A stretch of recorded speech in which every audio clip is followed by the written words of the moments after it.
Right.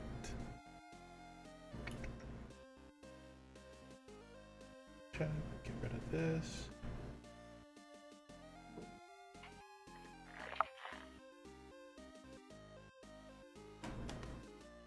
Okay. All right. Finally. I think we're live. Just check. Make sure no extra volume's coming through anywhere else. Yep, we're live. Oh, I'm getting nervous. Yeah, same here. A month of being away with no viewers. And it's still nerve-wracking coming back. All good. Alright. Either way, welcome back, everyone. Roll call. We're back after a month because I killed everyone. We're back to a new world, a new setting, for the same faces. All right. So since this is the first episode, no recap whatsoever, and normally recap will be handled by Tristan from now on, I believe. So we're gonna go forward and start with introductions, and this is just you as a player, who you're playing, and that's it. Nothing further than that. And oh my god, that's really loud. Really loud. Let me turn that down. No, it's okay. Yeah, thank you. So since Robert's busy with that, we'll start with Tristan. I think I'm pointing. I can't tell now. There. Me, hello. And then pass the baton afterwards. I'm Tristan. I'm playing a character called Clover. They are a halfling of Lost Luden. They are... Let's see. They're just shy of 3 feet, but they're very stocky and beefy, much like a dwarf. But no facial hair, unlike a dwarf. They have mid-length hair, half of it's in a bun behind them, and thick eyebrows, freckles, olive skin like someone you'd find around the Mediterranean. Adorns armor that is slightly tinted green and has a little symbol of... How do you pronounce the god? The god's name is Liara. Liara. And also has clovers all throughout their hair. Green eyes. They kind of like move, ebb and flow, like a water. That's Clover.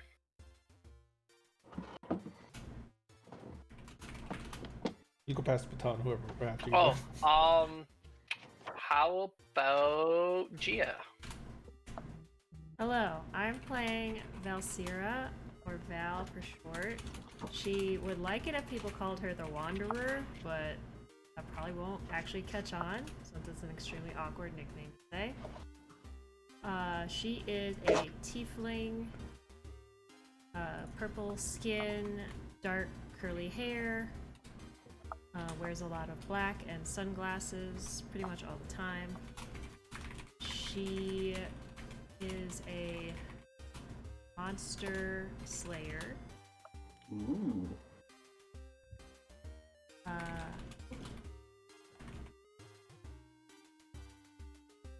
Toby, I believe you were called out to be next. Me? Yep. Yeah. Sorry, the doorbell was ringing because I got a broken doorbell. I'm Toby. I play Emilio, the Circle of Stars druid Shadar Kai Drow.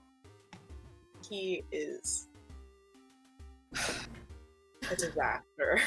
And he also looks like... Okay, there are two kinds of male drows that people play, and he is definitely one of them. The one with the short hair. It looks like every single drow I've seen.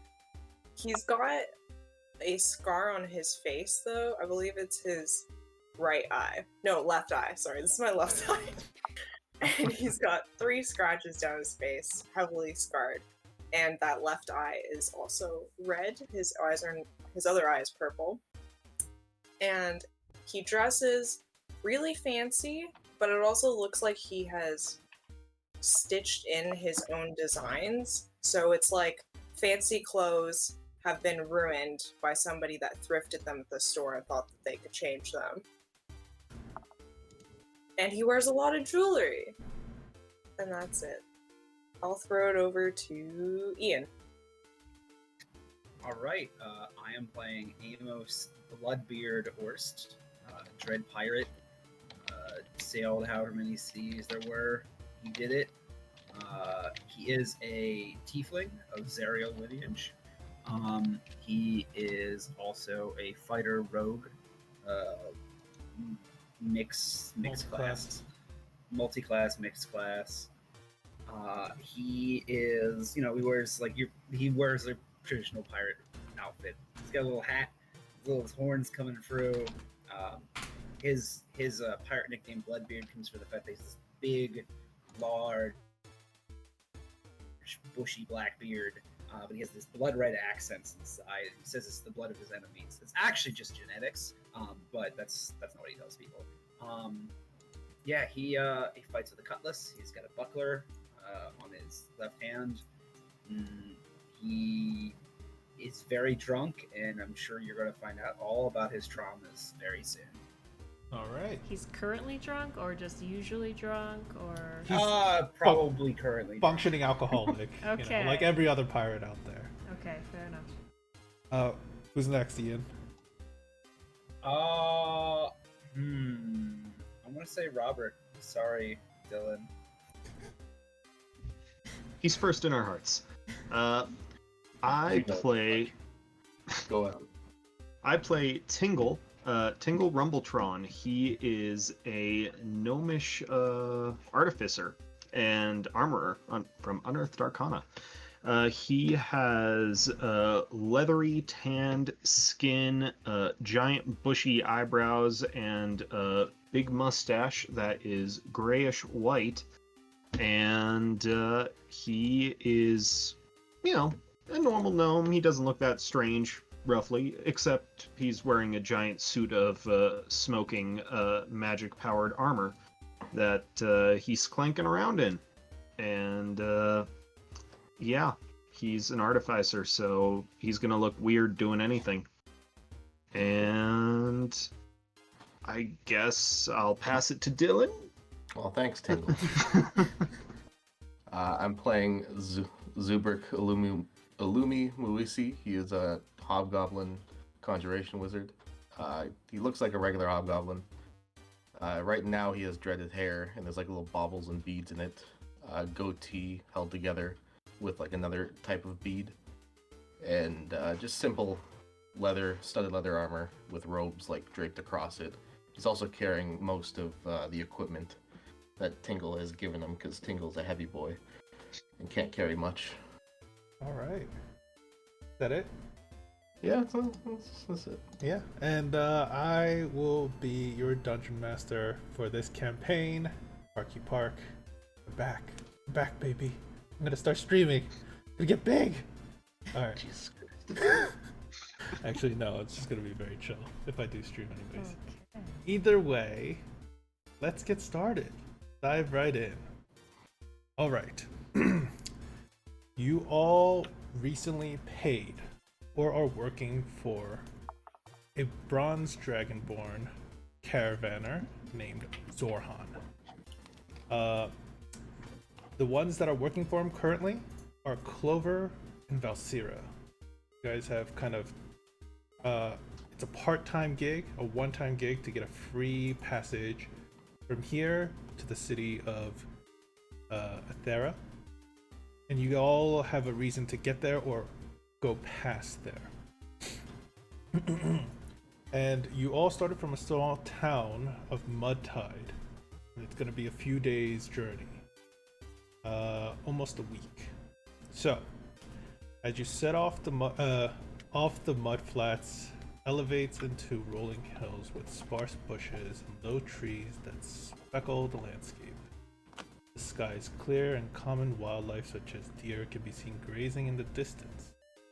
As the first day comes to a close, a small camp is set up as Zorhan grumbles about one of the wheels that broke along the way and having to leave one of the carts behind, and moving some of the supplies over.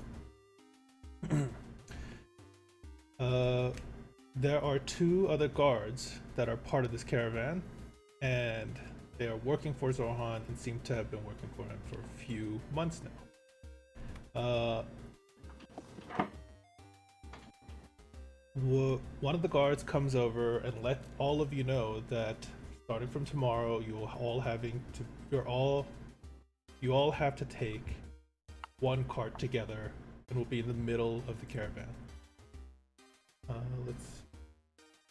And this is where we are picking up at a small campsite, clearing, little campfire going.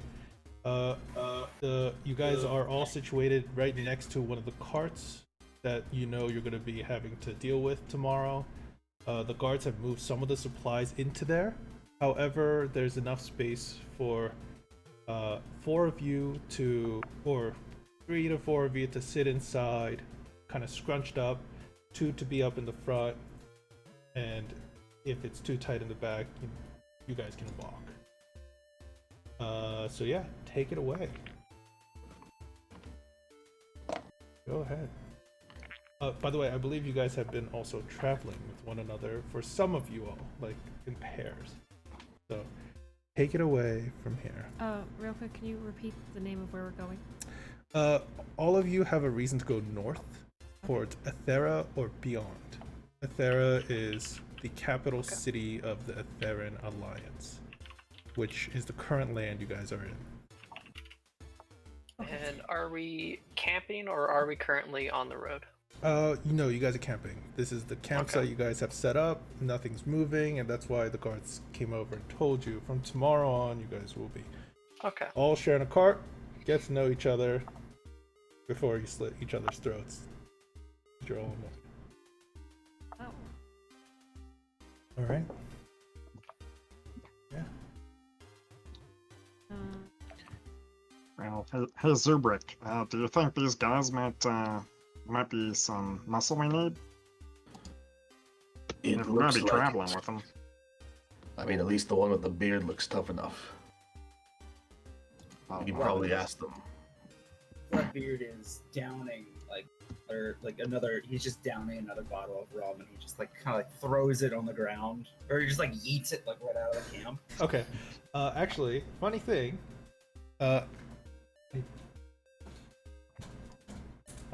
As you do, as you throw a bottle, another bottle appears nearby your head and goes ka-dink and hits you.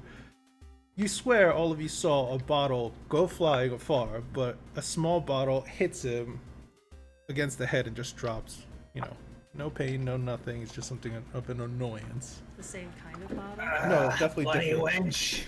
He's gonna reach down and he's like, "Where does that sea harpy want this time?" And he's gonna pop the bottle open. Yeah, it's a Is cork. there any message inside? It looks like there is. Oh god. As you pull it open, all it is a crude drawing of a middle finger. Sorry, Discord froze, but I heard what it was. Yeah, crude drawing of a middle finger. Bloodbeard just kind of he looks at it, he crumples up the paper and then stuffs it in his mouth and just starts angrily chopping it. Okay. Zubrik, I think he's perfect. He's crazy and stupid. That could work. And if he dies, I don't think anyone will care. Was that bottle magic? What was that? An old rival of mine. She has a tendency to send messages to me. Usually, they're not very nice. Pete, Do you normally eat them? Did you change your name, or is it the same? No, I haven't yet. Discord, why? Oh, you know what? Hold up. I'm gonna switch Discord over onto my phone because I'm not hearing anything you guys are saying. Okay. Sorry. Technical issues. Only if I'm mad enough. But I'm just gonna roll my eyes. okay. Milo's just gonna be like, shuffling his deck of cards, and he'd be like, "Ah, love troubles, I see. Would you like a reading?" I never like a reading. Yeah.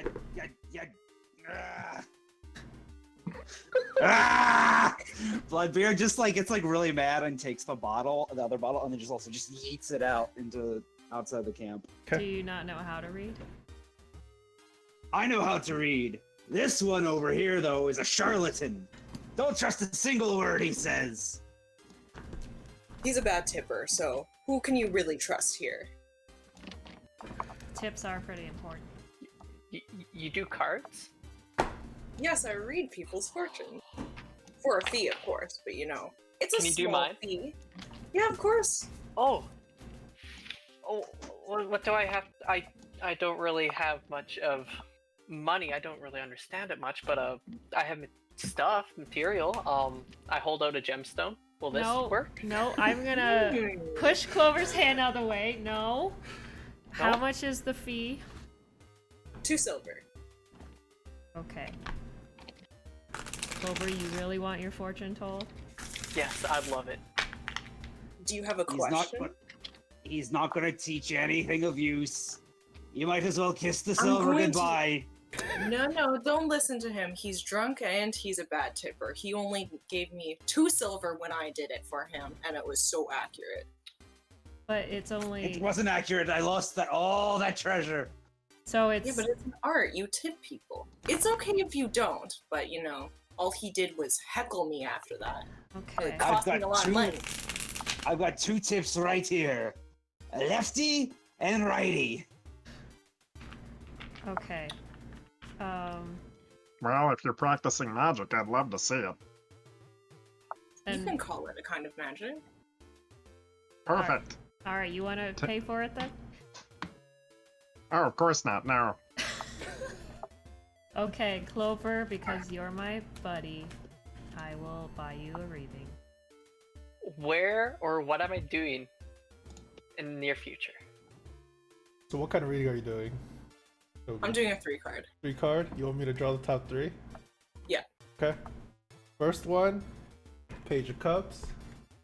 God. Second one, 9 of Swords. And then third one, 6 of Cups. Angle is just circling you this entire time, watching your hands and your eyes and everything, trying to understand whatever you're doing. Those are pretty cards. He looks like he's deep in thought. So, from what I'm getting from the cards, thank you for holding them up here, Pete. Yeah. You guys don't need my face. You guys, this is much better than looking at. Not true. Not true at all. Well, I know you were asking for a question for the future, but your present seems to be kind of tumultuous right now. Is that So- more important? No, but the fact that the 9 of Swords did get drawn for your present has me a little bit concerned, especially since I'm traveling with you. I don't really want to end up like this card. However, you're probably alright since you got, what was it, the 3 of Cups? For the last- It was the Page of Cups, the 9 of Swords, and 6 of Cups. The 6 of Cups. Yeah. Well, it looks like there is great fortune in your future, but it's not so much in the monetary value. So, Works for me. wherever you're going, you'll probably find what you're looking for. Or maybe you won't like it, but it'll be good for you in the long run. I'm excited. Anyone else excited for tomorrow? Get to travel. Yeah. Did you hear Nope. that, Zubrick? There's great fortune in his future, but he's not gonna keep it. It sounds about right. I'm gonna walk up to Abelio, and I open my hand up, and you see 2 gold coins get conjured into it, and he hands them over to you, and they're slightly glowing. He's like, "Read my fortune." Okay. I'll do a 5 card for this one. 5 card. Okay. Yeah, you get 2 gold. Well, yeah, that's fine. Let Okay. me just change the autofocus so it the focus so it's like it can look at things up close and I'll be super blurry because that's fine. Okay, meanwhile, I gave Emilio 4 gold. Or 4 silver. 4 silver. Okay, I Oh, was gonna say. excuse me. Whew, dang. Thank you for the tip. And then he just shoots like a side eye at Amos. All Tipping right. is Bloodbeard just like important. flips double burst. Ooh, I drew the first card, and I'm gonna draw him and do like the upside down thing every two. It's the Hanged Man, and it's upside down. I Uh-oh. gotta. Oh, adjust. it's not. Actually, it's not so great. But Yeah, upside down Hanged Man is not a good sign, and I even know that. it's not that bad of a sign. If it's upside down, Not doesn't that that mean bad of a maybe it's sign. better? Upside down King of Swords. That's not so bad. The and then this is 2 of Swords. Here is the Hermit, Oh. and then last card is 9 of Pentacles. Of Pentacles. Did you have a question that you wanted answered? Because I'm getting a very different story from the cards. I just wanted to know if there's anything of value to be found in that city. Doesn't matter what. You're There a is gonna psychic, be. right? I wouldn't say I'm psychic. I get what's the word I'm looking for? I Charlatan. get messages from I read the web. Don't worry about it.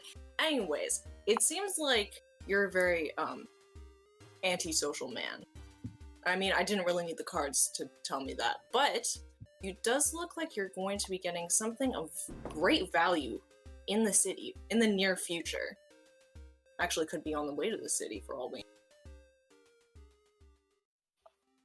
Is there something that is like, in your past that you just are kind of floundering on a decision for?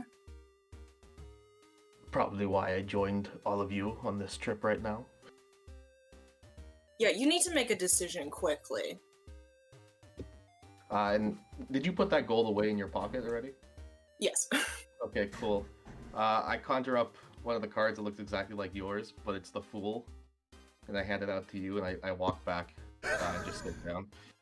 This is a compliment. I hope you know. And then the card disappears. Did the gold disappear? You put it in your You put it in your coin pouch. For all that you know, Dylan. I want to know from my counter. I know. If it did disappear, you should let us know. So. As soon as I conjured that card, they disappeared. Okay. So That's like, so lame. okay. Whether you realize that or not, Emilio, we'll see. But- That's fine. I just wanted to know it from my counter. Okay. But yeah. You guys can continue, or we could just skip forward a little bit towards the day, but it's up to you. Before we go to bed, I'm just gonna go pick some berries for the travel. Okay. There's a lot of good food around here. Just give me a, huh? No, go ahead, Pete. Just give me a quick survival check as you go. Okay. Scavenger. First roll. No, Oh! 16. 16, yeah. If only. So, yeah, berries. You find a few herbs that you can use for cooking and such, and Cooking? that will be good for even when it's dried later. So, it's just nice to have on you. However, when you get back, and the rest of you guys will hear this too, it seems like Zorhan and the 2 others have been playing some cards. And one of them goes, "Greg, you cheated again! Bastard!" And the 2 guards one of them tackles the other one, and Zorhan has to pull him off and yell at them both. Cards are everywhere. Some of the money went scattering, and they're picking them up now. And Tingle's gonna walk over to some of those fallen cards and help try to pick them up. okay, And as he's picking them up, he's just gonna use his magical tinkering to change 3 of the ones that he picks up to all look like the exact same card. okay. So magical tinkering, that's long. It's not going to show up on the stream at all. But what does it do? Yeah, he's making is- a static visual effect appear on the surface, and the effect can be a picture, up to 25 words of text, lines, and shapes, or a mixture of these elements as you like. Perfect.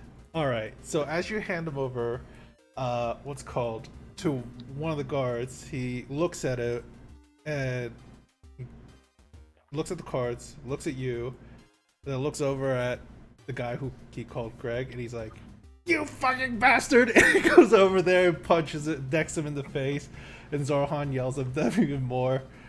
Yeah, you've caused quite a ruckus. It got quite rowdy, and you could see Zorhan pull them apart, yell at them even further, saying, "If you guys want to fight, do it in the next town over. Not right now. You're on the fucking job." And so, yeah, things kind of slowly settle down. But you could tell there's a unhappy air between the two. Zuber's gonna prop himself up next to a tree or something with his sleeping bag. Okay. He's gonna hold up his spellbook like he's looking into it, but he just wants to look around to see what weapons everyone's carrying. All right, interesting. Give me a perception check. Oh no. Haha. Perception. Oh fuck. Just persuade the weapons to be visible. Haha. Okay. All right. I mean, most of the people keep their weapons, on them. A lot of them are bulky or need sheaths to be in. So all of you guys can kind of go down the list and describe what you might have that might be considered a weapon and quite visible. If you have anything hidden, you don't have to tell us. Let me just go first. The guards have, one of them has 2 short swords. The other one has a hand axe and what looks like, what's called, like a case with a short bow, that like a quiver that can hold a short bow and some arrows in it that he set down. Zorhan seems to have a warhammer that he keeps at him by his side at all times. But yeah, what about the rest of you? About our weapons. Yeah, what weapons are relatively visible? I have a heavy crossbow and 2 hand axes. Okay. Next. Zubrick knows Tingle, but Yeah. he sees him just clanking around in his armor. Yeah. Doesn't see anything else. You're fine. What about Amos, Clover, and Emilio? I carry a hatchet and a carving knife with me. Okay. I realized I forgot to do the roll for wealth thing, but realistically, he's just gonna have his cutlass. He would have cutlass. He's wearing some sort of chainmail. He has like a little like Bracer. Bracer. shield. Not bracer. Buckler. Buckler. Yeah. A buckler Yeah. shield. By the way, I know shields are like +2, but I always thought bucklers should be +1 because they're so small. But that was my thing. I mean, it'll be a normal shield then. Yeah. So like, It's just thematically, it is a Thematically, shield that is round shaped. yeah. Okay, cool. A rounder shield, big enough to be a Yes. +2 shield. We'll say. Yes. Emilio has got a dagger, a short sword, and a quarterstaff. Okay. Okay, thank you. And sorry, Pete, does it look like anyone has, if I would know, spell components on them right now? Like anything to indicate Okay. they can cast magic? On top of your perception check, then I want you to, because these are smaller things. Yeah, well, I know what a component pouch usually looks like. Yeah, It's not what like a component pouch looks like and stuff like that. So if any of you guys have at least a component pouch or a quite visible form of arcane focus or a holy symbol, then let me know too. Let everyone know. I'm holy. So yeah, you Thanks. obviously have a holy symbol on you. Very much so. Yeah. It's a me. Would Emilia's starry map count as a arcane focus? It would, but the I physical copy, that you have would. Yes. but the one I'm going to be telling Dylan is the he's got a really big back tattoo that you have seen little peaks of. Okay, Maybe I probably while- wouldn't know that was magical then. Yeah, So- it just looks like a fancy tattoo from what you can tell. Super. Okay, cool. Thanks, guys. Yeah. So, is there anything else anyone else wants to do for the night?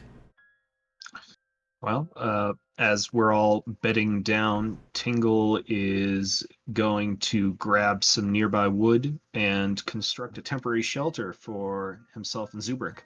Okay. Using let's see, the Xanathar's Guide rules for carpenter's tools, which I shall link in chat. Okay, so grabbing branches and stuff like that, making like a leaning shelter, you know? Yeah, it's just a lean-to. It's Yeah. not Nothing fancy. super fancy. But yeah, it keeps it will keep the, like, if there's any strong gusts of wind or stuff like that kind of at bay, or if it does rain, it will, you know, you guys will stay drier. But yeah, if anyone wants to help keep watch, feel free to, but otherwise the guards are kind of paid for that. And you can see Zorhan taking the first watch otherwise. I will. You, by the way, yes, Valsira and Clover, you guys are technically supposed to be doing guard duty also. So if anyone is supposed to do watch today, or on these nights of travels, you're supposed to do a turn or two at least. Oh, okay. Then never mind. I'll do that. Okay. I'm just asking because I want to know who to ask, if anyone else is going to participate in it. I'm just gonna stay up and see if anyone mentions anything regarding like what me and Tingle are looking for. Okay. If anything pops up of interest. Okay. Speaking of which, in one of our watches, myself and the Wander. Yeah. Wander, do you Yeah? think you could trust these people? They seem fun. They seem interesting. I don't know about trusting them though. The pirate seems unstable. Yeah, I can see that. What about the red guy? You know, the red the guy? collar? He and his buddy with the throat problem. They seem a little sketchy. And the fortune teller seems fine. I like But- them. But you know that stuff is just for fun, right? I mean, it's not like he actually has magic powers or anything. I think it's real. It isn't. Trust me. Agree to disagree. I turn around and go sit in the field. Okay. Clover's mad at me. All right. Wait, can I? If Zubrick is staying up all night, can I talk to him? Yeah. Like one. when you know, before either before you go to sleep or when you kind of wake up on your turn to stay vigilant, you can go talk to him. Okay. So, do any of you guys want to actually, Clover? I'm guessing you're gonna stay up like right away first. Then. Yeah. Okay. Then give me a perception check just throughout the night. I do not have dark vision, so disadvantage. Yeah. Perception. 17. Okay. Nice. Yeah. It's dark, but the skies are clear. The stars kind of sparkle brightly up there. You could even see what's it called, the moon, full moon, kind of lighting up the fields around you. Sorry, I was just expecting it to be something like mystical, and it was just No, it's just moon. the moon. I for a second I was like thinking maybe I should say the goddess's name, but no. Just, you can Okay. see the moon kind Got of it. shining brightly down, lighting up everything around you, and you can see even some small creatures that are curious with what's going on, but otherwise keeping the distant wildlife. You know? I take this time to take the clovers out of my hair. Mm-hmm. Put my hands more through the grass as new ones begin to grow, and I put new ones into my hair. Okay. All right, but otherwise, nothing too interesting happens during your shift. Val, as you're, woken up by Clover to take the other shift, you see the other guards also on the other side of the camp wake up, and both of you and Zubrik can hear, what? And he's like, can't believe you cheated me, and he throws a deck of cards down at him. But after a bit of a tiff, they switch places. One goes to sleep and the other stays awake, and same with you guys. Zubrik, you see the shift happening. There's not much conversation going on. Since the camp is spaced out, having multiple people watch is probably safer. So, yeah. Val, it's your turn. As if you want to go talk to Zubrik, you can now. Yeah, I'll go talk to him. Is Tinkle sleeping? Yep. He's snoring. He is out like a log. Okay. Just slumped over him like a gorilla is his unmoving suit of armor. Comfy. Okay. So you don't sleep? I'm practicing, and you walk up and you see that he's got a book open, and there's like drawings of different things like swords and baubles and whatnot, and he's like actually conjuring them into his hands like he's practicing, and they're just appearing similar to the sketches. It literally materializes into his hand, and then they kind of fade away. That gold that you gave that guy earlier, was that one of these conjurations? Yes. I don't pay criminals.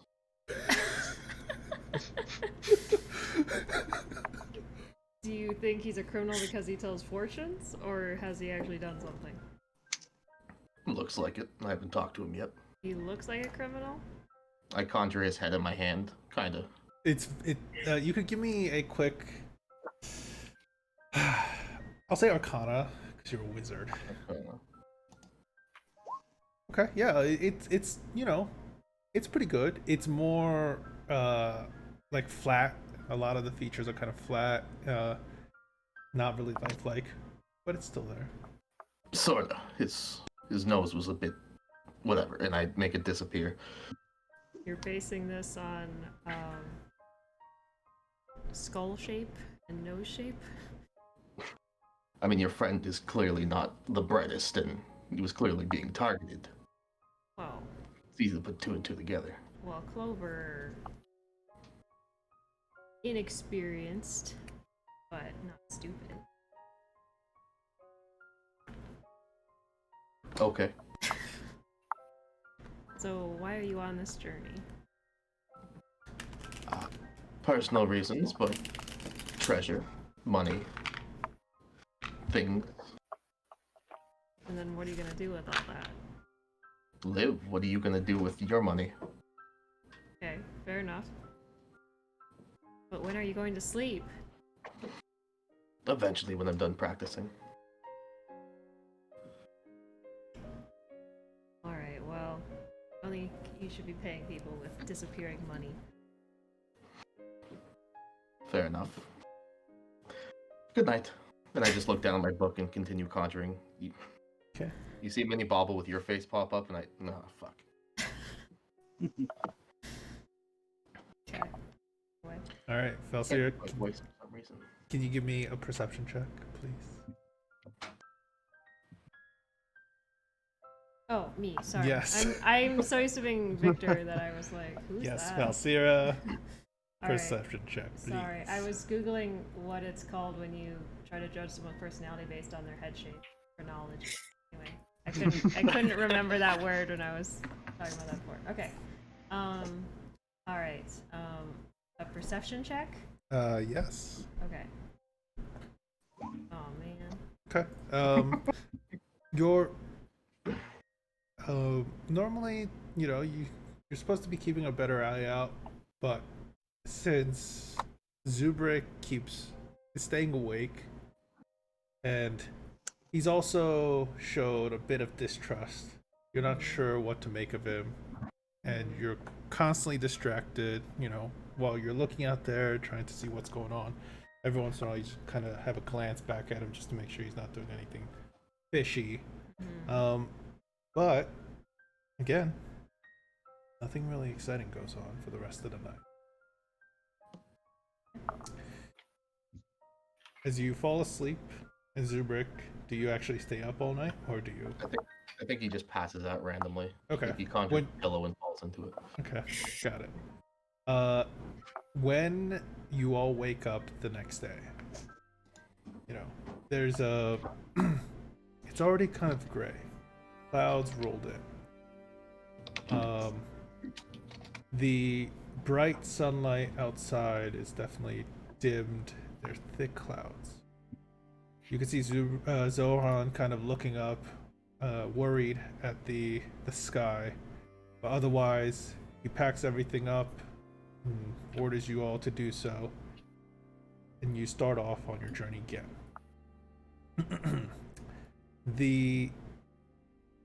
About halfway, maybe 3/4 of the way through on your journey for the day, skies only darken even more. All of you can give me a perception check, as you guys are kind of crowded in the back of a tarped cart, loaded with boxes in the other half. Just Louise. And two of you guys are in the front otherwise. So, okay, Amos, Emilio, and Clover and Zubrik. Actually, no. Amos, Emilio, Clover. You all pass. So when you guys kind of glance out into the front, you see the cart kind of come to a stop in front of you as your cart slows down too. And the one in the front doesn't have a tarp. It's just loaded with boxes and supplies with a low kind of, not like a high tarp for you guys, but like just has a canvas thrown over it just to make sure whatever's underneath doesn't get wet too much. You could see Zorhan looking at the sign, and then looking past him, you all can see two signs. One pointing west and one pointing east. The one pointing west says 3 hold, 3 miles away. While the one pointing east says Bellemere, 3 days.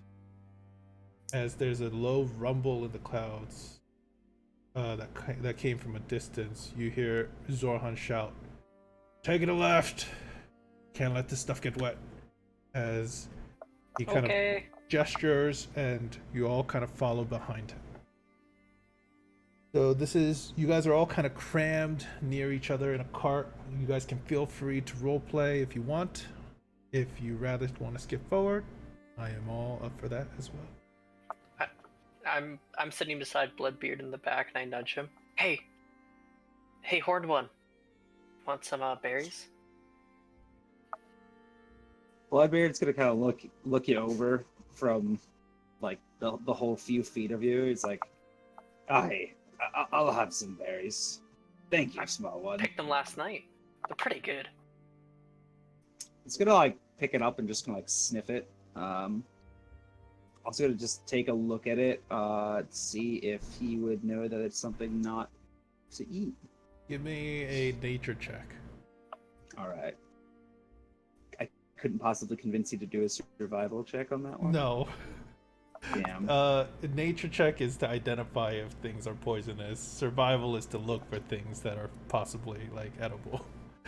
Gotcha. So, yeah, 11's not bad. It looks. What's a fall berry? Are blackberries fall? A fall berry? Yeah. I think so. Yeah. I think raspberries are as well. Yeah. I'm gonna They're say. late I summer at remember least. Stardew Valley. Okay. Well, I'm gonna say it looks like a raspberry. You know, Yeah. kind of smells like a raspberry. I have some red stains It's around probably my a lips. raspberry. Alright, Bloodbeard's gonna pop it in his mouth and give it a little chew. It's a little tangy. Otherwise, it's pretty good. Has a nice kick to it. Excellent berries. You said your name was Clover, was it? Yeah, Clover. and you are you're just like the Wanderer, right? Because you have horns, but you're different color. That's weird. Is it that strange? There's plenty of flavor of tiefling out there. Is there? That's awesome. I much like the Wanderer, I go by Bloodbeard. A Bloodbeard, okay. Was a famous captain back in the day, until recently. Oh, that is. like ships and sailing? Yes, That's just awesome. like that. And Clover, you would have seen on your travels with Valsera or the Wanderer, there are plenty of roads that kind of hug the coastline or cliff sides and such. And in the distance, where there's the sea to the west to the east, you see large ships just kind of, slowly coasting on by. And you always wonder what it would be like. And even in some cities with ports in it, you got in trouble a few times by sneaking on board once or twice. They had to get you out of there. But yeah, it's apparently this man kept him. Yeah. Otherwise, no one wants to do anything else. I will continue on. Amelia will slide up to Valsera. Okay. Valsera is probably has the cart, is actually driving the cart. Then he will climb over everything to get to her. Yeah, it's fine. Like, there's a seat still next to Valsera. Yeah. Well, hello. Hello. Would you like your cards read? I can read your love life if you'd like. Though I do not need cards to read that. He gives her like this look as waggles his eyebrows.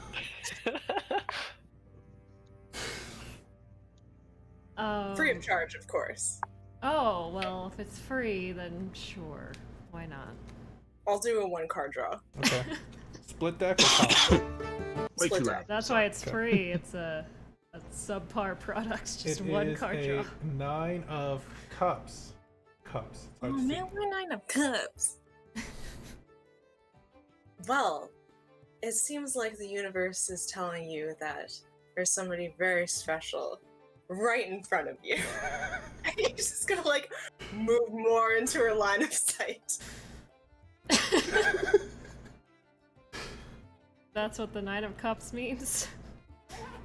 Yes, of course. If you want, you could do Why? an insight check. Yeah.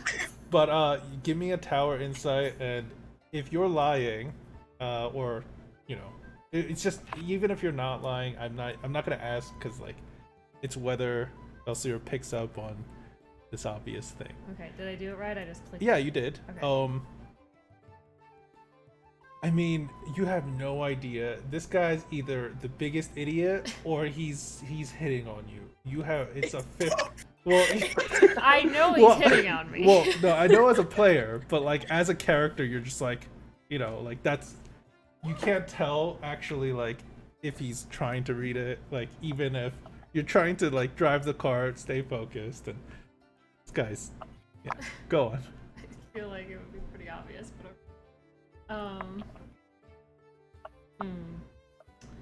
well, maybe that's true. That guy with the beard looked pretty cool. Which one? Then we have some issues. That man owes me a lot of money. If it's Zubrick, I understand. I don't know. Could be either one. I'm keeping If my it's options Abel, open. then I really don't understand. What's your deal? Is this your job or is this just a hobby? You could say it's kind of like my job. I mean, I earn money from it. Yeah, but do you... Unless Amos is around, and then he basically costs me all of my clients, but Yeah, that was pretty shitty. I used to work for tips too, so I get that. But we are just like kindred spirits. I'm really feeling a connection here. You know what? Yeah, I'm not even gonna ask you. Yeah, he's obviously just like everything clicks now. yeah, Yeah. okay. I'm pretty sure it would have clicked. Yeah. No. I may only have a 10 intelligence, but come on. Just the insight was initially bad. That's I why know, I was I just saying. I guess you could say I was distracted by driving. That's fine. Okay. Yes, we are very similar. Hey, So- hey Zubrick, Huh? you want a seat warmer? Anyone else want a seat warmer? Excuse me? Wait, It warms the seat. Well, Oh, yeah, sign me up. it's pretty simple magic. You just have to know the formulas. Tingle okay. reaches over and he just starts inscribing his finger across the surface of the chair underneath you and uses prestidigitation to make the 1 foot square material underneath your rear. By the way, it's not even chairs. You guys are in carts, not like carriages. So you guys are sitting on like the floor of the cart, boxes in the back, and like there's pillows, maybe like shitty pillows. So, but yeah, like you said, it starts to warm up. You know, This is nice. toasty. I'm First glad come, you first offered- serve. It didn't just warm my ass up randomly. Well, Be you like- know, that'd be weird, Zubrick. Is it cold right now? It's rainy. It's not. It's starting to drizzle, but not heavy rain at all. Just yet. Well, anyways, I can only do 3 of these, and me and Zubrick do the others, so, ha! First come, first serve. It's fine. I'll keep my own ass warm. I can keep your ass warm. No thanks. Let's just all keep our own asses warm, okay? As you say that, Uh-huh. so as you say that, you guys can see a very small village coming into view.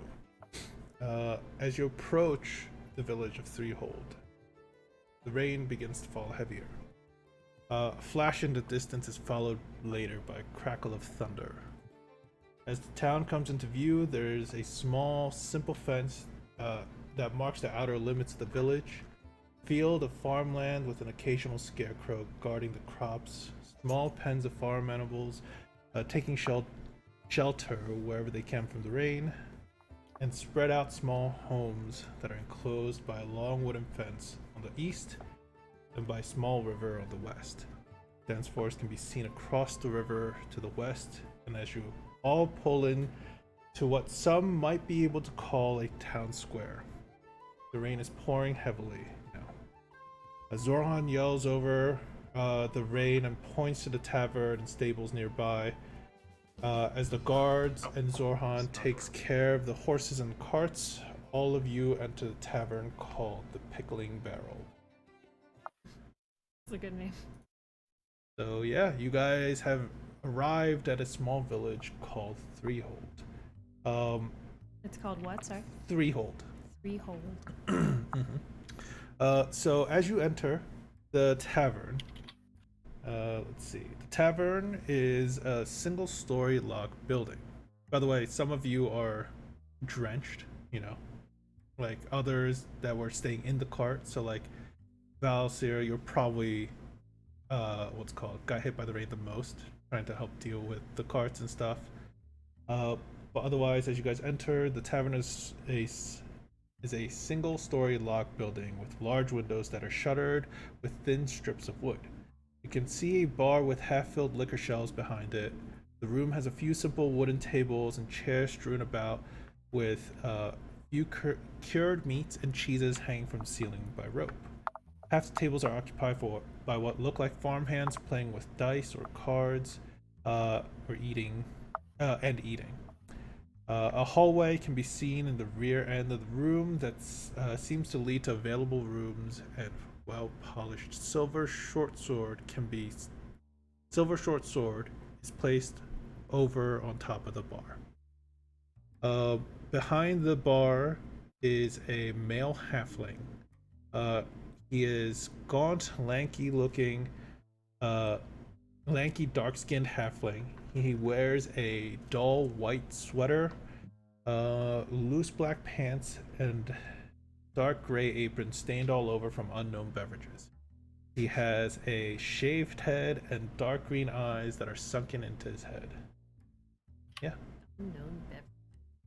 well, whatever beverage. No, I just liked that description. It sounds. All right, but yeah, All right. Zubrik unconjures the umbrella he made, and then he takes the cloth off of the small cage on his waist and pulls out his rhino beetle and puts it on the table in front of him and starts like playing with it. okay.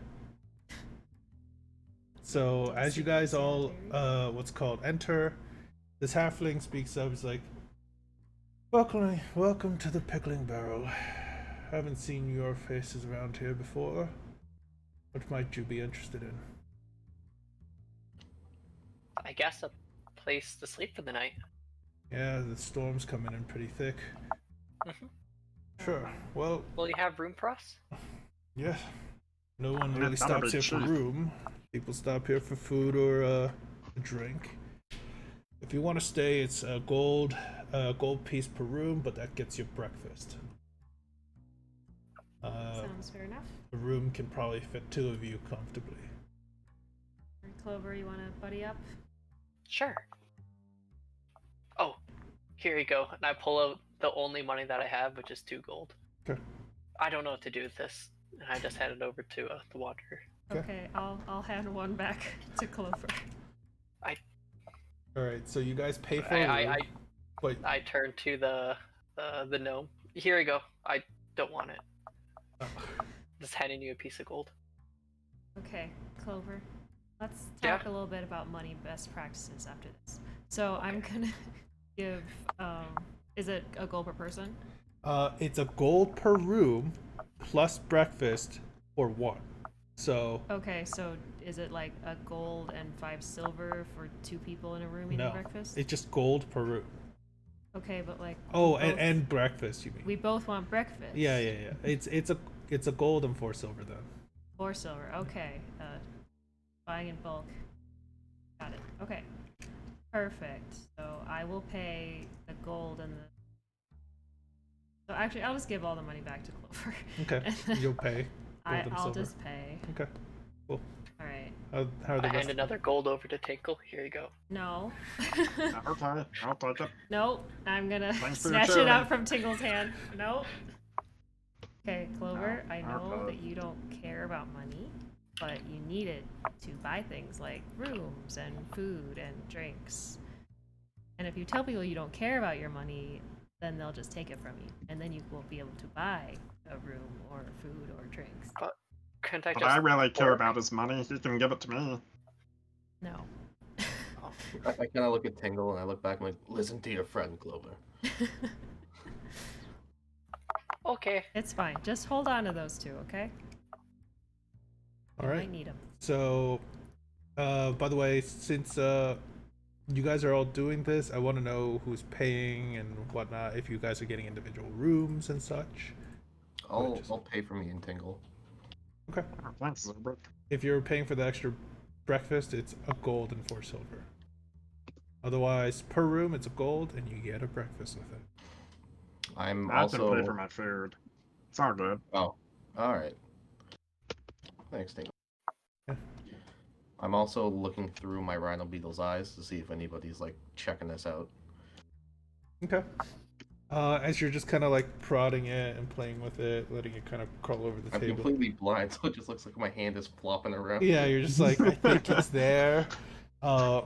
Give me a perception check with the rhino beetle stats. I don't have it pulled up. It's got better perception than I do, but I'll just roll mine for now. Okay. Okay. There seems to be at the other tables. There's a male human. Who and they all kind of either seem to be farmhands or just, you know, one seems to be a blacksmith of sort. There's a female halfling and a female human, just kind of all playing cards in one side of the tavern, just eating and playing cards, laughing it out. They seem to be friends. Any of them look like Emilio? Sketchy. No, not really. What's called? The female halfling looks quite jacked. You know, she has large arms and like, looks like she works with like something that deals with soot or fire, as she still seems to have smudges of soot on her face. The other 2 look like farmhands, 2 humans. Otherwise, you also would notice that someone's behind the bar where the kitchen is, cooking up meals at this point. Is it And like a big cat folk? no, there's somebody else. You're not sure exactly who it is, like what they might look like, but eventually when they come out, I'll let you know. It's just a human. It's It seems pretty safe. Like no Emilio's around, right? no. Well, Emilio's gonna enter. Emilio's here too. You guys are just like, yeah. Okay, I'll put the beetle back in the cage and put the cover over it, Okay. and I'll start sketching out that sword above the bar. Okay. Does your Zuby beetle? baby. You want to share a room? Are you talking to me? Nah, Zubrick. Oh. I didn't hear who you addressed. Tingle, do you want me to share a room with him, or are you okay with me? Like, it's up to you.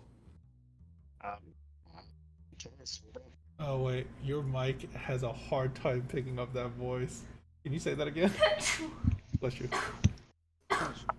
Well, I don't really care, Zubrick. I mean, if you wanna, go for it, cause, I mean, they're kind of weird, and I don't think they're doing real magic, but, hey, you do you, man. I'll turn back to Mila and go, alright, I already paid for a room, sure. Yes! Shacking up with the Zuby. All right. So Are you sure about that, Zubrick? I mean, look at them. Excuse me? Are you talking about me? I'll conjure you a note and pretty much just says, we need to get friendly with them. No, I was talking to the person behind you. Oh, look, they just left. Oh. Well, that wasn't very nice to say about them. Well, they were so weird. It just struck You me. made them leave! Well, we're all better off for it. I don't like you. You're mean. You are mean. You make people leave taverns. Val's just laughing and drinking. all right. By the way, I'll room with you, small one. I'm not alone. Are you? Who's the small one? I'm 4 feet the tall. other small one. Tingle. Yeah, I was gonna say, not my small one. Because we're already rooming together. Are you just walking around this mecha armor like in the bar? Yep. Occasionally my smokestacks puff out a little bit of blue smoke. all right. So, which one of you? I just want to know who's paying for the last room. That's all.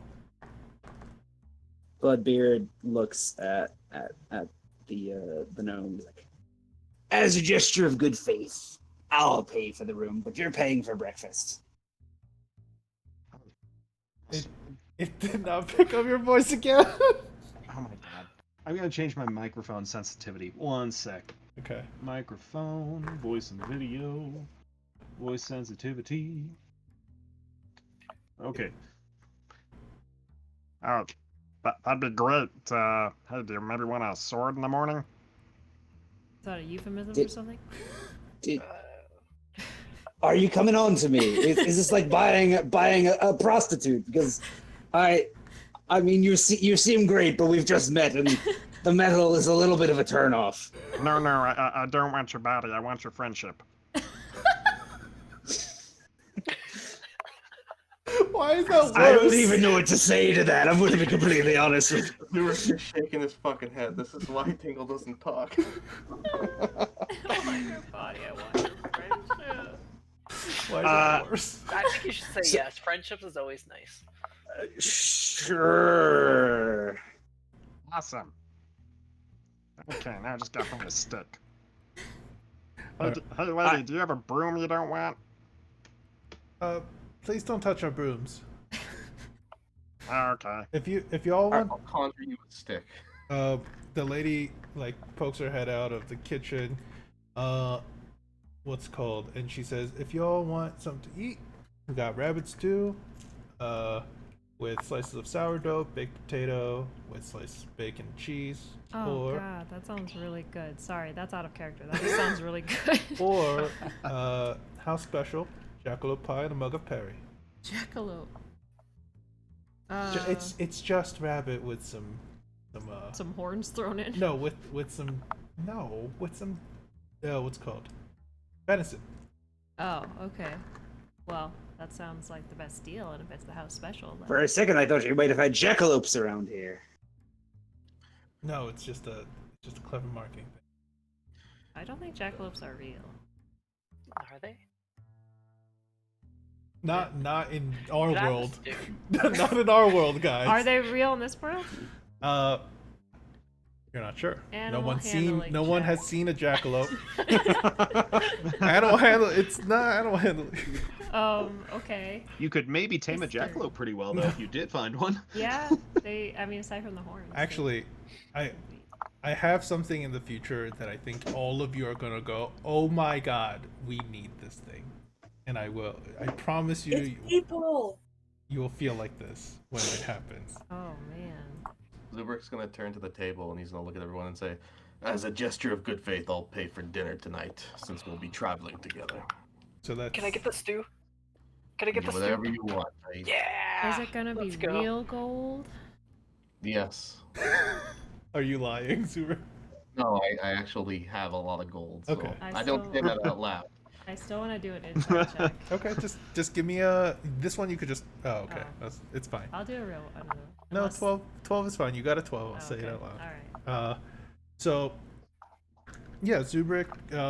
So the total, depending on what you all order, the price is different. So let me know. Okay. Well, I want the jackalope stew too. especially Jackalope. if he's fat. It's a jackalope pie. or- Okay, pie, whatever. I Okay. want the 2 meats in one. That's the better deal. Got it. So. Bloodbeard would have the jackalope pie as well, and a nice stiff pint. of Pint. Whatever they have on tap. Ale. A pint of whatever they have on tap. Ale. Yeah. Yeah. I guess I said I was drinking, so I will also be having. Okay, I'm just gonna calculate all this, because money is definitely gonna be a thing for a while for you guys. So. When the food is being delivered, I Mhm. want to gesture to the server and like have them lean in, and I'm gonna say, when he pays you, check in an hour that it's still there, that the money still exists. All right. Okay. You know, Sure. just in case. As Anyone the- else? As the server's over there, Tingle's gonna ask for the cheapest garbage meal they have that's also filling. We just Cheapest we garbage. could just give you some slices of bread. I said filling. Well, the rabbit stew's not bad. Well, is it cheap? 3 silver for a rabbit stew and some slices of sourdough. Well, I guess. Could you make it 2 silver if you cook the rabbit heads instead? The heads? Oh yeah, I mean, no one's gonna eat the heads, right? You just want the head? Sure. No, it's just cheap. I don't care. I just want to be eating cheap food. Sure. Why not? Your friend is paying. Uh, Why do you care? Oh yeah, yeah, it was my friend. Damn. Deep. You do know a lot about friendship. All right, and I believe the last 2 to order are just Emilio and his face. Emilio's like high key disgusted at what the fuck Tingle just described. Do you have anything vegetarian? Yeah, the potatoes and without the bacon. This is fine if you want. I guess I can just have some potatoes. Sure, I get you a baked potato. All right, and then I'll just get the rabbit stew. rabbit stew. Got it. I still have some berries from before if you'd like them. Also picked some herbs. I think they'd go well with the potatoes. That's gonna come out to about 15. So Alright, I just hand them 2 gold. they'll hand you 5 silver back. Either way, meals are served, drinks are had. As Yeah. Tingle's eating, he's opens a compartment on his armor, and a little powder falls out and prestidigitates the food to taste like bacon. Okay, got it. As you are all eating, you would also notice Zorhan and the other 2 guards enter. At this point, the 2 farmhands and the female halfling, they all leave. Running out the door, not wanting to get too wet out there. As the guards settle down and start to eat, and same with Zorhan, all of you would notice eventually they're gonna finish eating, pull out a deck of cards, start playing again, but you all hear, no, you don't get to shuffle. No, you don't get to touch the deck of cards. Not today. As they start playing a round of something over there amongst themselves. Rohan looks up and says, hope you all found a room, because we're gonna need to stay here for a night. Make sure the rain clears up. If we're stuck here for another night, because the rain's heavy, well, sucks. I just need the rain to clear up. Supplies can't get wet. As yeah.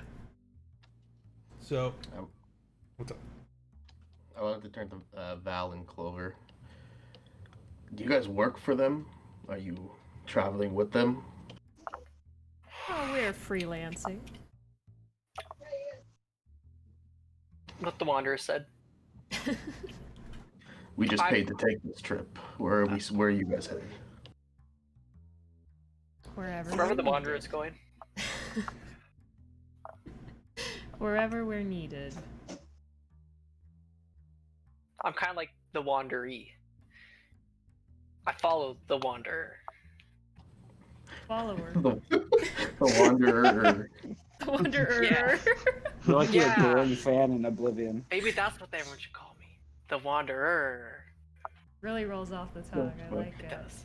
I'll turn to Bloodbeard and what about you? Do you work for them too, or are you just traveling? I'm just traveling right now, lad. By the I way, really only work for myself. I know all of you guys all have kind of separate goals. I think that's the one thing I forgot to do was give you small short-term goals. So during the break, I will do so. Short-term goals. Yeah. Yeah, I guess that's true. So sorry about that. Okay, fair enough. I was- Go ahead. Bloodbeard, why aren't you on the ocean? Bloodbeard gets like that 1,000-yard stare and is just staring into his mug of ale and just doesn't reply. Did I say something wrong? I'm sorry. What were you saying there? Sorry, I must have lost focus. The stew's I'm not- good, isn't it? Well, I'm having the pie, but I'm sure the stew's delicious. The stew's good. Yeah, the stew's amazing. What was that you put in your stew there? It's my own invention.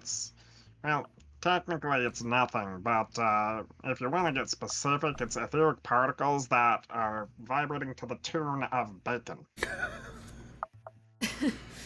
Particles I that understood, vibrate to the tune of something. I understood like half of that, but so basically the particles are vibing. Is what you're telling me. But what does it do? Well, Do they sing about bacon? if you want me to get specific, it doesn't actually do anything, but it makes your brain think it does something. So it sort of is like magic and not. So It's- it's like lying to yourself. Yes, but you're lying to the world.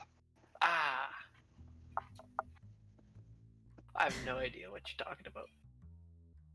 Well, if you want to know more, all you have to do. Oh, no, actually, no, that won't work. You have to learn a lot. A lot. And then you can do what I do. Well, maybe not what I do. But you can learn a lot.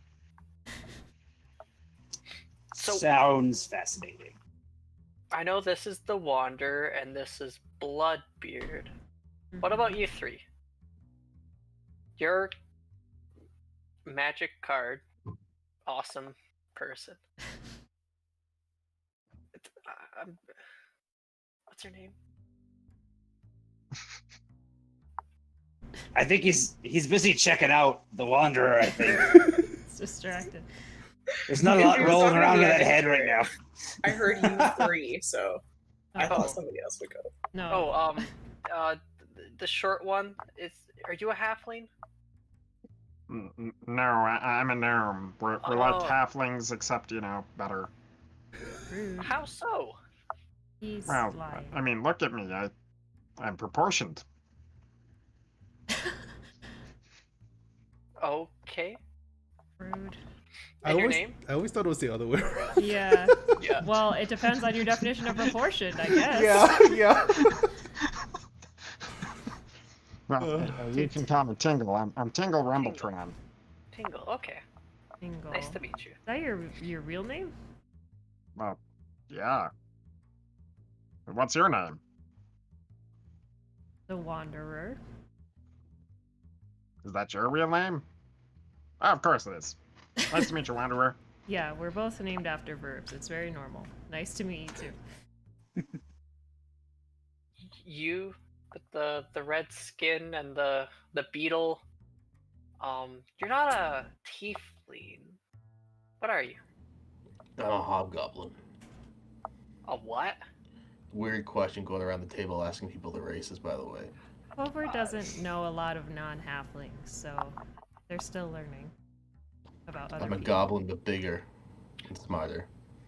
A goblin. Okay. And I cooler. have no idea what a goblin is, but I bet they're amazing. They're like little green guys. Okay, They're that's not cool. super smart usually. And what's your name?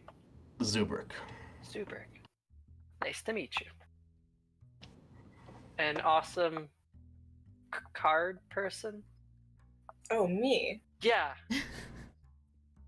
My name is Emilio. If you need to know my race, I am a drow. Drow. I have no idea what that is. It's just a drow. You don't Good really to need know. to. I don't Good know to how to know. describe my own race to you. It's We look like this. We live underground. Wait, people live underground? The sun really hurts my eyes. You should wear some sunglasses like me. And then I lower my sunglasses to get him. Oh. I mean, if you were ever willing to lend them. No. Oh. I'm sorry, they call you the Wanderer? Yeah. Is there a reason? Because I wander around and don't stick in one place. I mean, you do wander through my mind all day, but... Well, case in point. Are you sick? I might be, lad. Ugh. Tingle's got Do you have a problems. problem, Amos? Yes. For Amos. one, using that name. Two, Amos. Hilarious. tis my kingdom given name, yes, but Bloodbeard is fine. Amos. Amos. Amos who doesn't Ah. tip. Friendship opportunity. Hey, Amos, or Bloodbeard, do you want to have a real bloody beard? Is this a challenge for a bar brawl? Because I'm actually itching for one. Oh god. Sounds like a No, threat. no. Why would you do that? The No, halfling behind the bar goes, "You all start a fight. My tavern, I will cut you to bits." Okay. Don't Don't threaten me with a good time, halfling. Finish what you're saying there, Tingle. Well, you see, all I have to do is, one sec, Tingle pops open a hatch on his armor and starts fiddling inside it and pulls out his tinker's tools. And he's gonna walk over and, okay, just bend down, Bloodbeard, and check this out. And he's gonna wave his tinker tools over Bloodbeard's beard. And it's going to now emit the odor of blood. There's a metallic scent in the air from just like hovering around your whole beard area. This might just be the best day of my life. Last one to friendship, yes. All right. Hello, Juno. Is it time to start bothering me? Sorry, go on. Ugh. Hey, Okay. Pete, can I roll like a sleight of hand for that sword sketch I'm doing? Give me a performance check. It's just like artistic drawing. Yeah, it looks really good. You know, the short sword is like very detailed, and you can see there's like slight runes engraved onto it too. That you managed to get it all right in the correct places. Yeah. Okay. So unless everyone wants to do anything else, I'm gonna move this story forward a little bit. Okay. Okay. Yeah. So there is again another fight of that breaks out a bit that between the other two guards. Something to do with more card cheating. Either way, it ends in we're gonna get separate rooms. You know, screw you. And so you all eventually the night comes, rain heavily against the window panes, but you guys fall asleep in your room. So as you all wake up, the day comes, you realize the rain stopped. It's a little cloudy, but the rain's definitely stopped. As you Could Tingle have grabbed a broom on the way to his room for the night? you wanted to try to like grab one without the owner seeing it. I'll just, walk out in the middle of the night. Oh, hey, broom. Okay. Just give me a stealth check then. Like you do. Okay. Stealth disadvantage because he's in clank mode. Yeah, it's like, and eventually you get to where the broom is. You go to reach it, and then you hear a voice from around the corner going, "Unless you're willing to sweep up for the place, I'd suggest you just put that back. That Bloodbeard guy threw up all over his room. I have to clean it up. Broom's not gonna work. I'll get him up." Okay.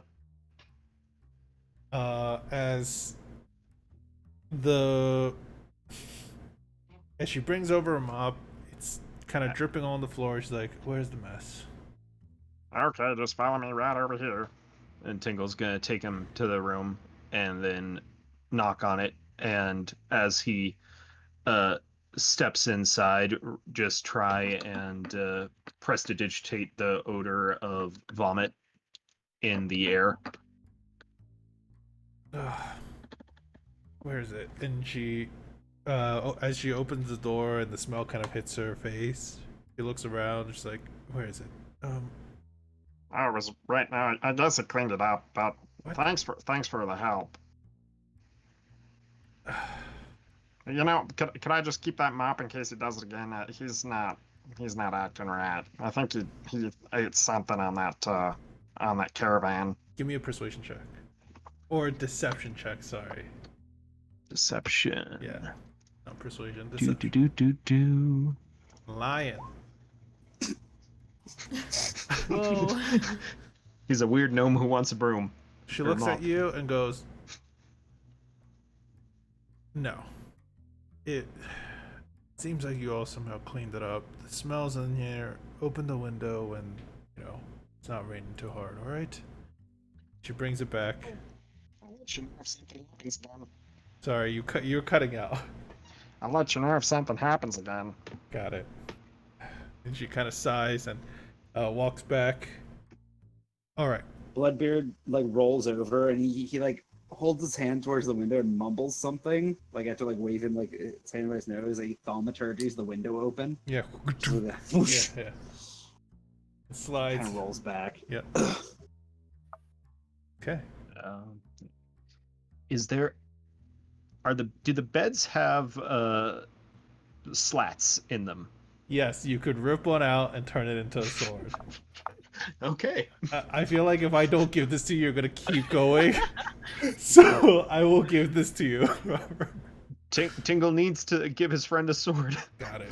So One friendship point. yeah, one friendship point. So nice. All right. So, you transmute the sword with the. So over the course of a long rest, he switches his infusion from Zubrick's thing and infuses with infusions known. This, Replicate magic item to make a veteran's cane. yep, that turns into that the stick can now turn into a longsword, I believe. Yep. A mundane, regular longsword. Yep, got it. So, Hmm. as the night comes and goes, you all wake up. Eventually, you pack up your stuff.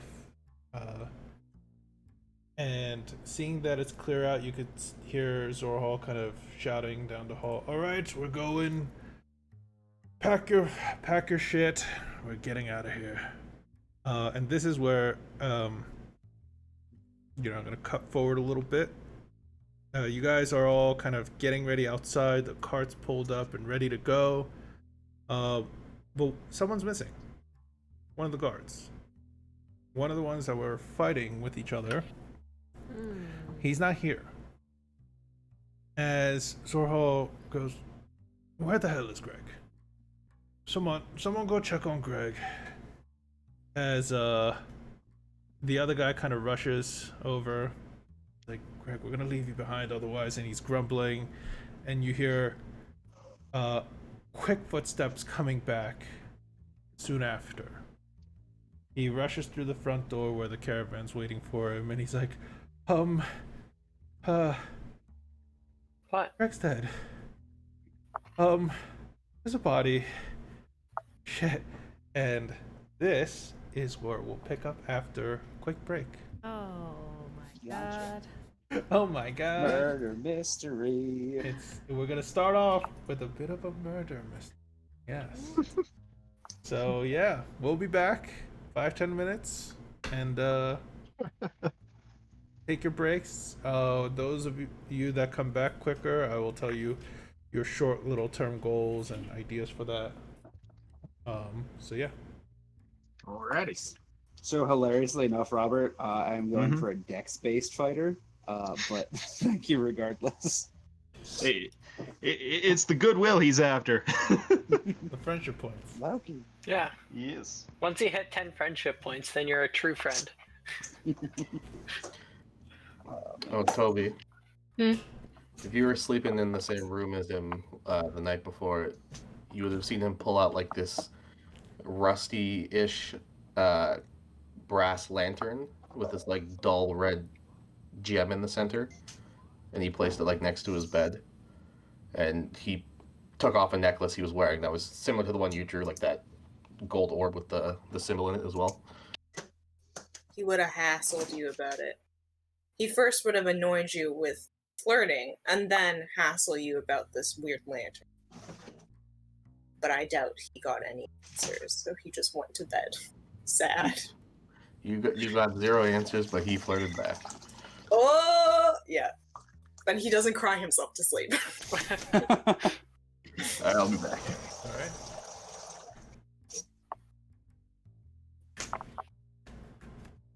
Disaster bisexual. That's his character. So for Emilio, I don't have a true like short-term goal for you yet because, well, When you brought up that we're all heading north for a reason, I came up with one, and now That's I already fine. forgot it. Oh, okay. Well, I was gonna say if It you come up was with your something own, like, if it's a short-term 'cause goal, I- that's fine. sorry, what is the city? Is it like a major capital? It's literally imagine like a capital that controls the connection between the western and the eastern seas. Like, Okay, then I'm gonna say he's traveling there because, one, he's been there before, like when he was really little, so he thinks he'll probably, two, find information on where his moms are. okay, got it. Especially since it connects both. Yeah. That's his best bet. It's the central hub of the whole world. Okay, Yeah. got it. Clover, you're sticking with, Valsira, obviously.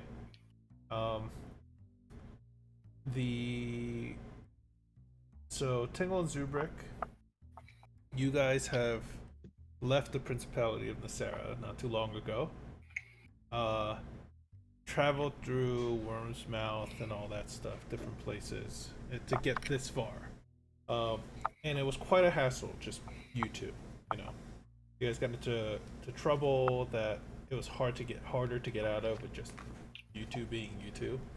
So one of your main goals and reasons to travel north was, well, to find others that might be a buffer between you all in trouble. And second, um, what's called? You're sure that there's got to be more of what you found, you know. And it's not going to be Alrighty. close by. So for information hopping, and information is rich where there's densely populated people. Perfecto. As for I want to ask real quick, Pete. Has Zubrik ever seen a Ghostwise halfling in his entire life? no, I don't think so. They're not extremely common in this world. The Amos, Ian, Yes. Bloodbeard, yes. As for you, you're Now traveling. with real Bloodbeard. I'm gonna pull you just aside for this one. There's a little more detail.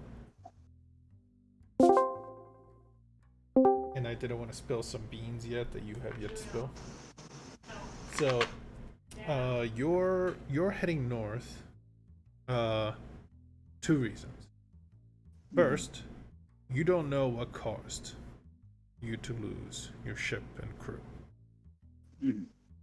But those that might know would definitely be at Barteris Bay. Barteris Bay is, you know, the pirate capital, still within the Theron Alliance, you know. They would know, someone somewhere would know that. And if there's any info to get out of who might be the cause of it, you'll probably find it there. So, Good to know. keep that in mind.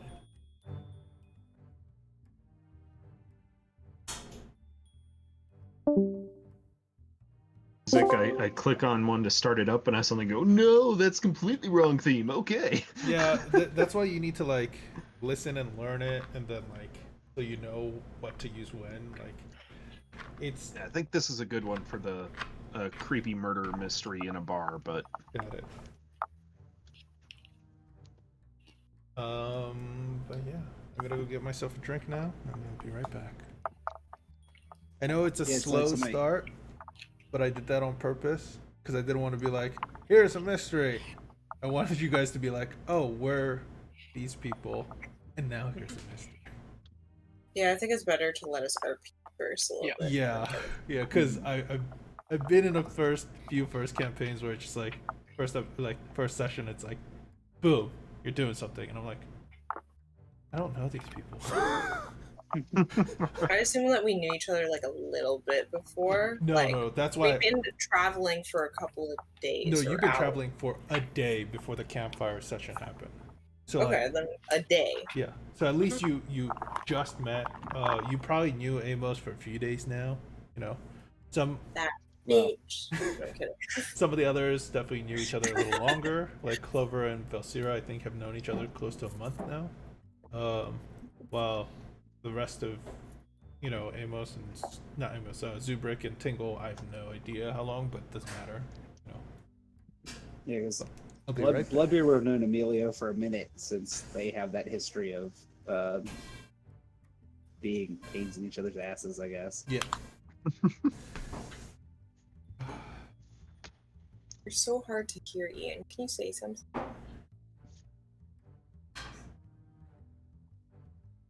If you're talking, I don't hear you at all.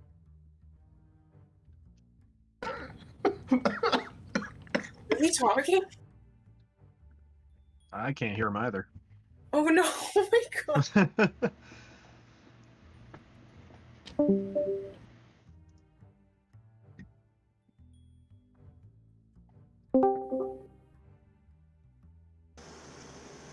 Now Oh, I can hear you. There we go. There you go. That's better. Well, fun fact for the party: if we ever have safe downtime, Tingle can be pumping out a single longsword every single day. So, Oh God. yeah, son. He's a magic gnome that shits longswords.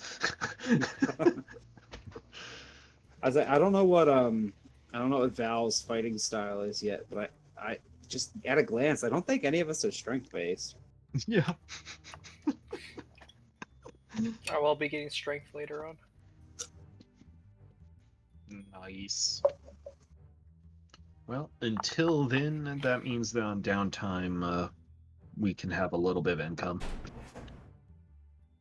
Until Peter gets sick of us and is like, no, the merchant doesn't buy a longsword. I'm gonna have to wait till 30th. I'm gonna have to wait till I'm freaking level 9 to get multi attack. I'm so sad. Oh, man. Yeah. Probably just take haste at like, I think level 5 or something. Give it to you every time. Yeah. I won't get action surge till 6 because my plan right now is Boys to are hit... back in town. Oddballs in the chat. Oh. Yo. Yo. Hey. Hey. All right. So.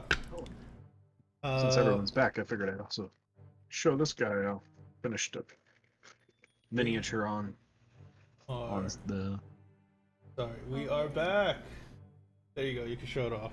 Yeah, yeah, that's perfect. that's your miniature, isn't it? He's so fuzzy. Yep. Tingle Rumbletron in his power armor. With his little smokestacks. It's looking great. All right. So, yeah, you could see that Greg, the guy who was accused of cheating. No, the other way around. Sorry. The guard that accused the other of cheating the night before and the night before that, just came running out of the Pickling Barrel Tavern, shaken and saying that the other guard and his friend is dead. As you also hear someone scream in terror in the back of the tavern. Særald kind of pushes him out of the way. He's like, "What the hell do you mean?" As he makes his way inwards, what are all of you doing? I'm running in. Okay. I immediately look at Tingle and give him like an eyebrow. So sorry, Beckham. We were all out, and then we heard. About to like set off. Okay, Like you guys had your packs ready. Some of you, you know, maybe would have even gotten partially into the car when this happened. Okay. Great. All right. I will follow Clover. Okay. As you. Hey, Zubrik, how hot you think this day's gonna get? It's probably gonna get pretty hot. All right. So Zubrik and Tingle, you guys staying outside. I believe the only two that are going in are Clover and Belsier, right? Fuck it, I'll take a look at the dead body too. Okay. So you get it, the curiosity gets to the best of you, and you slowly make your way in. Maybe All they right. left his wallet behind. So as some of you get into the room, you would see a few things. Large scratch marks. Was that a ghost, Tristan? Not here, Kaz. You would see large scratches along the walls and the floors. You would see that the window is what's called askew, like not fully in the frame, and actually must have popped out somehow, and one of the glasses broken. In and on the floor, partially on the bed, but most of him on the floor, is the body of Greg. The guard, he has on his body large gashes, blood that's pooled onto the ground.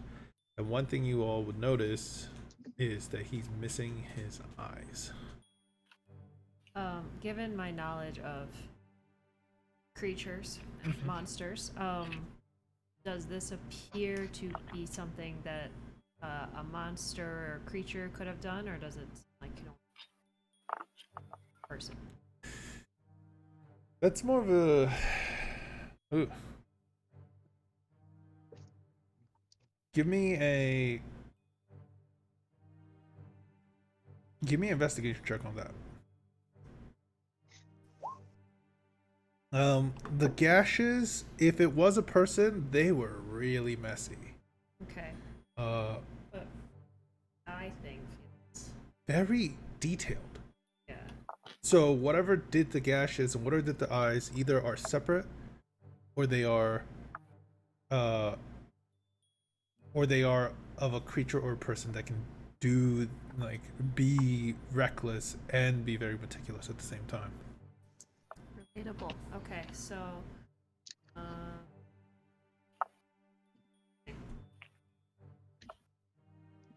Tingle's gonna cast guidance on himself and then say, Well, here, let me check and see if this monster stole his things. and Tingle's gonna rifle through his body to try and find his coin pouch. As you go to rifle through the body, you would hear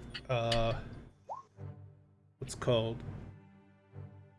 guidance, and do a investigation while you do so. 25. Okay. You rifle through his things. You find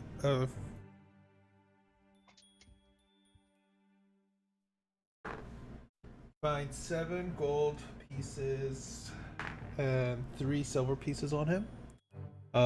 You would also find a deck of playing cards, and what did I say he had as a weapon? I think he had 2 short swords near him. But as you're going to pick up his short swords, you would hear the door open behind you, and in enters a large half orc lady. Yeah, she's a dark-skinned. She's dark green skinned, stands about 6'5", and wears a weathered, blackened leather armor.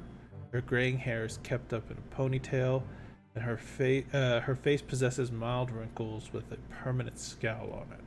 She goes, "What do you think you're doing? Step away from the body." she's Oh, sorry. don't you want to know how he She's a died? half orc. Yeah, he obviously died by the large gashes on his body. Or the eyes. Either way, one or the other, it doesn't matter. Who are you all, by the way? I'm gonna need names. I'm gonna need reason why you came here. I worked with him. Alright. You worked with him? Yeah, we were working as part of this caravan. Got it. I am Sheriff Nella, so if you... And she kind of like points to a little badge she has. And you all just came into town, and then he died the day after. Last night. Well, technically, we were traveling with him, actually.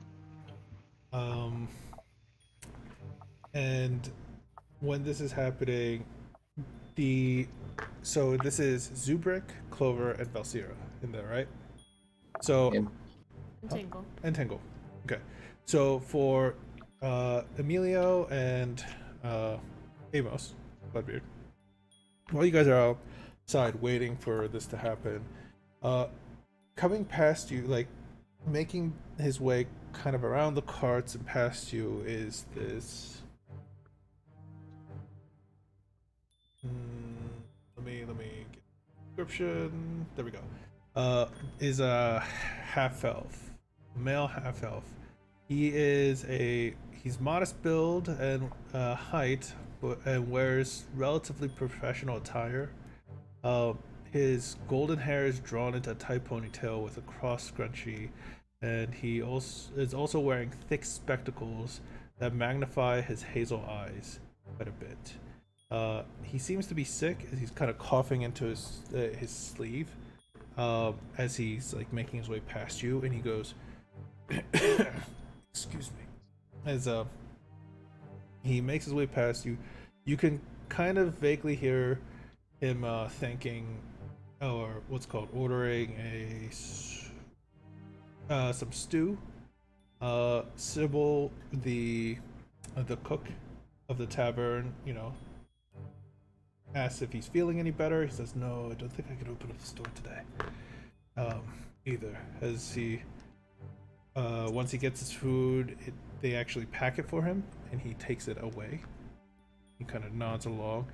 The tavern owners know something's going on, but they don't know what fully. As like they didn't go into the rooms to check.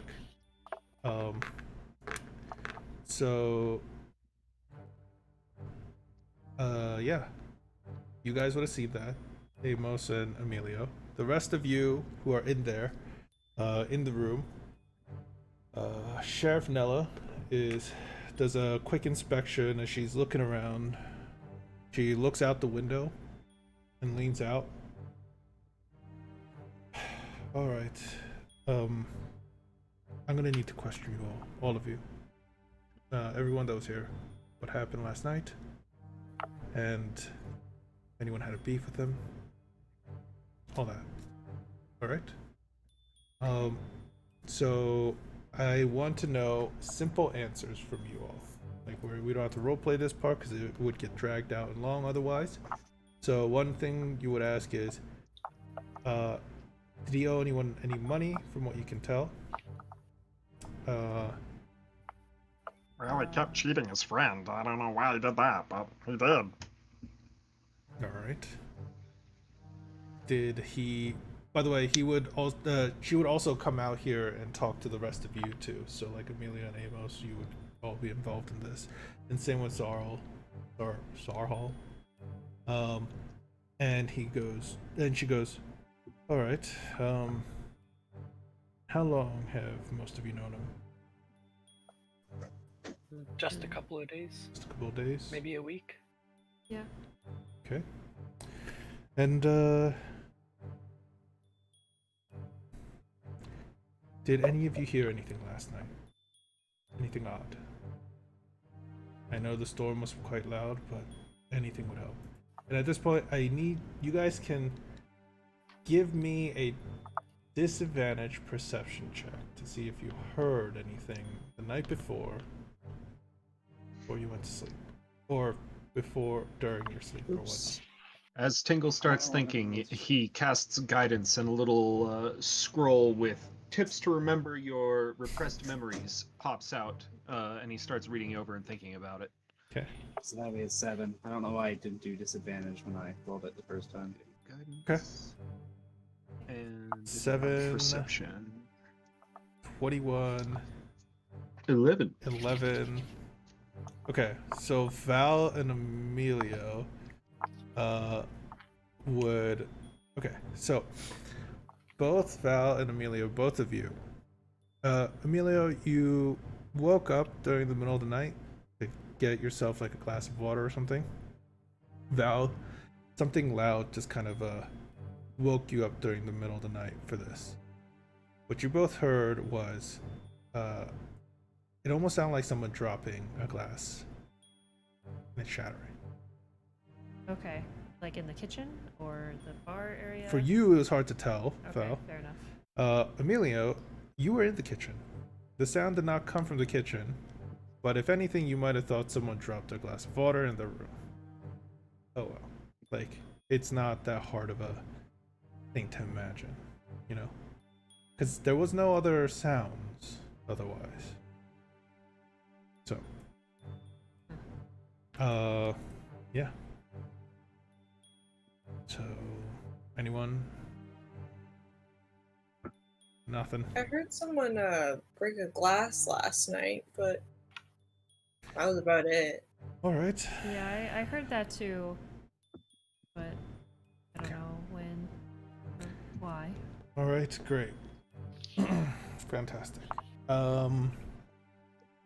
And all of you are planning on leaving today, right? Yeah. Well, I Yeah. can't let you do that. You're gonna have to stay at least for another night. Because as far as I know, it could be one of you. Do we have to keep paying for the rooms? Because they're really expensive. Give me a persuasion check, actually.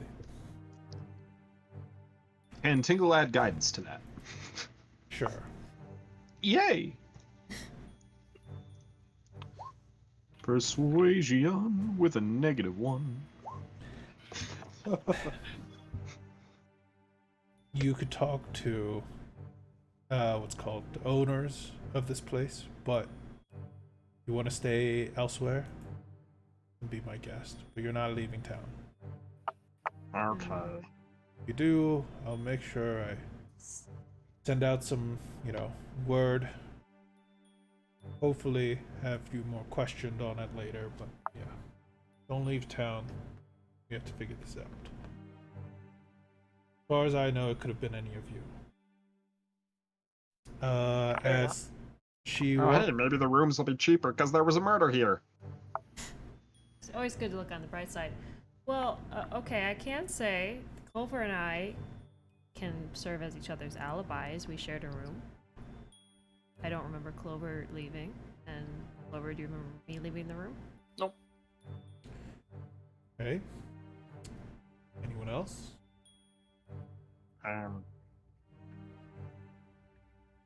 The barmaid lady saw me trying to get a mop, so she knows where I've been.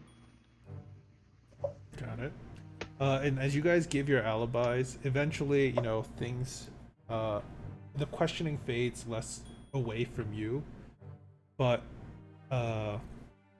it gets more focused on the friend of the guard, the other dude that accused him of cheating. Few nights, and she eventually has him accompany her to what's called her office, I guess, her place of work, for further questioning. Otherwise, she asks you all not to leave. So you are all free to do what you want now. Just if you want to leave, you can. But Do you guys think it was the guard? 'Cause I don't think so. Who do you think it was? I don't know. That body was. It looked animalistic. Yeah, the body part did for sure. The eyes, though, seemed... Pete, yes. could I do?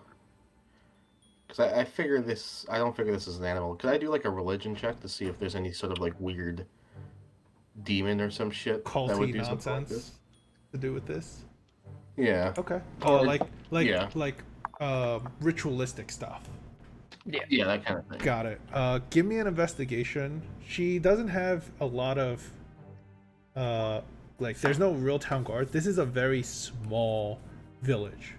Few houses, few, it's not a lot, so she doesn't have a lot of help, so she can't really block off the room too much. As she's questioning somebody else. So as you go back in and do an investigation, you guys have some time. So if you guys want to actually investigate and do a deeper dive, take your time. You can have advantage on it. So Hey, Zubrick, what if we tell the caravan owner that we'll help him protect his guy if he pays us a little bit? That sounds fair. Wanna go muscle him up? Yeah, let's do it. you see Zorhan, what's called, over at the corner of the table on the tavern, go just like rubbing his head. He's like, if that boy killed his friend, I'm gonna make sure I slit his throat myself. Whoa. Well, hey, handy news. We can help you try to not murder your employee. Personally, I don't think he did it. So, But we can find out the truth for you, all for the low, low price of 5 gold. You'll do it for 5 cold. Yeah, that's right, Zubrik, but what's it go down? Per person. I mean, yeah, per person. He looks at you and then Zubrik. Then he looks over at the rest of you. Fine. Get him free. You know, find out what did this. I'll pay you 5 gold per person. Does that include all of us? Let's make this interesting.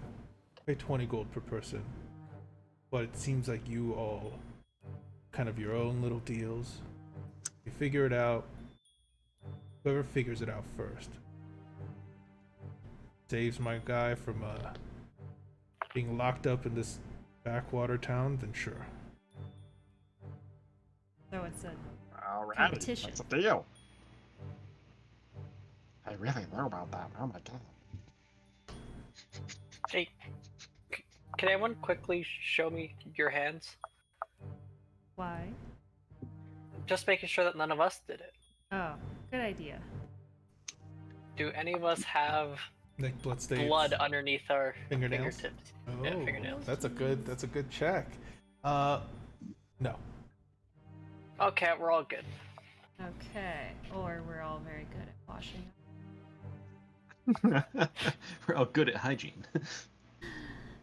So, burned either none of us are murderers or all of us are good at washing. I think it'd be a good idea to check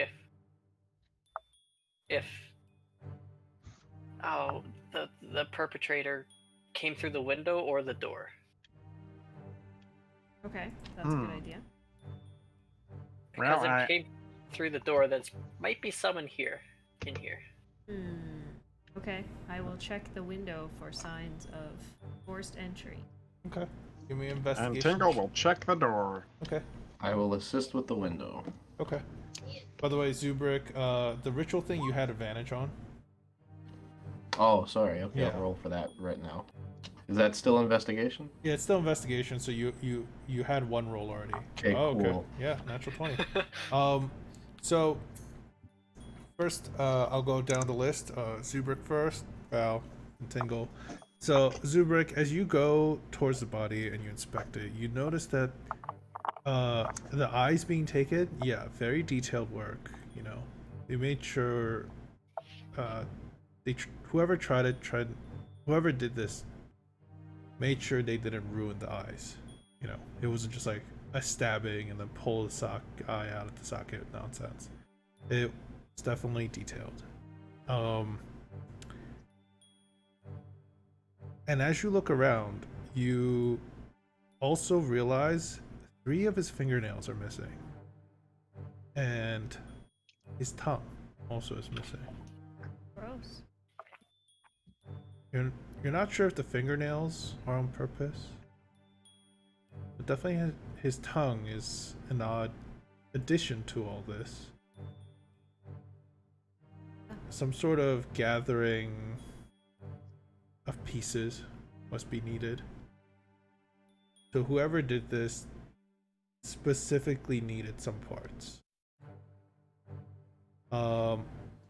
As for you, Val, it was a 20 because it was just flat roll. Yep. As you look outside and around the window, there would be a few things you would notice. There would be faint scratch marks near the frame of the window on the outside. And there would also be along the ground, since it was wet the day before, tracks. However, these tracks are odd and different. They're of no animal you have ever seen before or human. They look deep and poked into the ground. And there's even like some scrape marks against the now drying dirt, as if something kind of scraped along it a little. Multiple little things scraped along it. So it's a mix of very faint scrapes that kind of dried like that in the mud, and deep kind of pokes in the ground.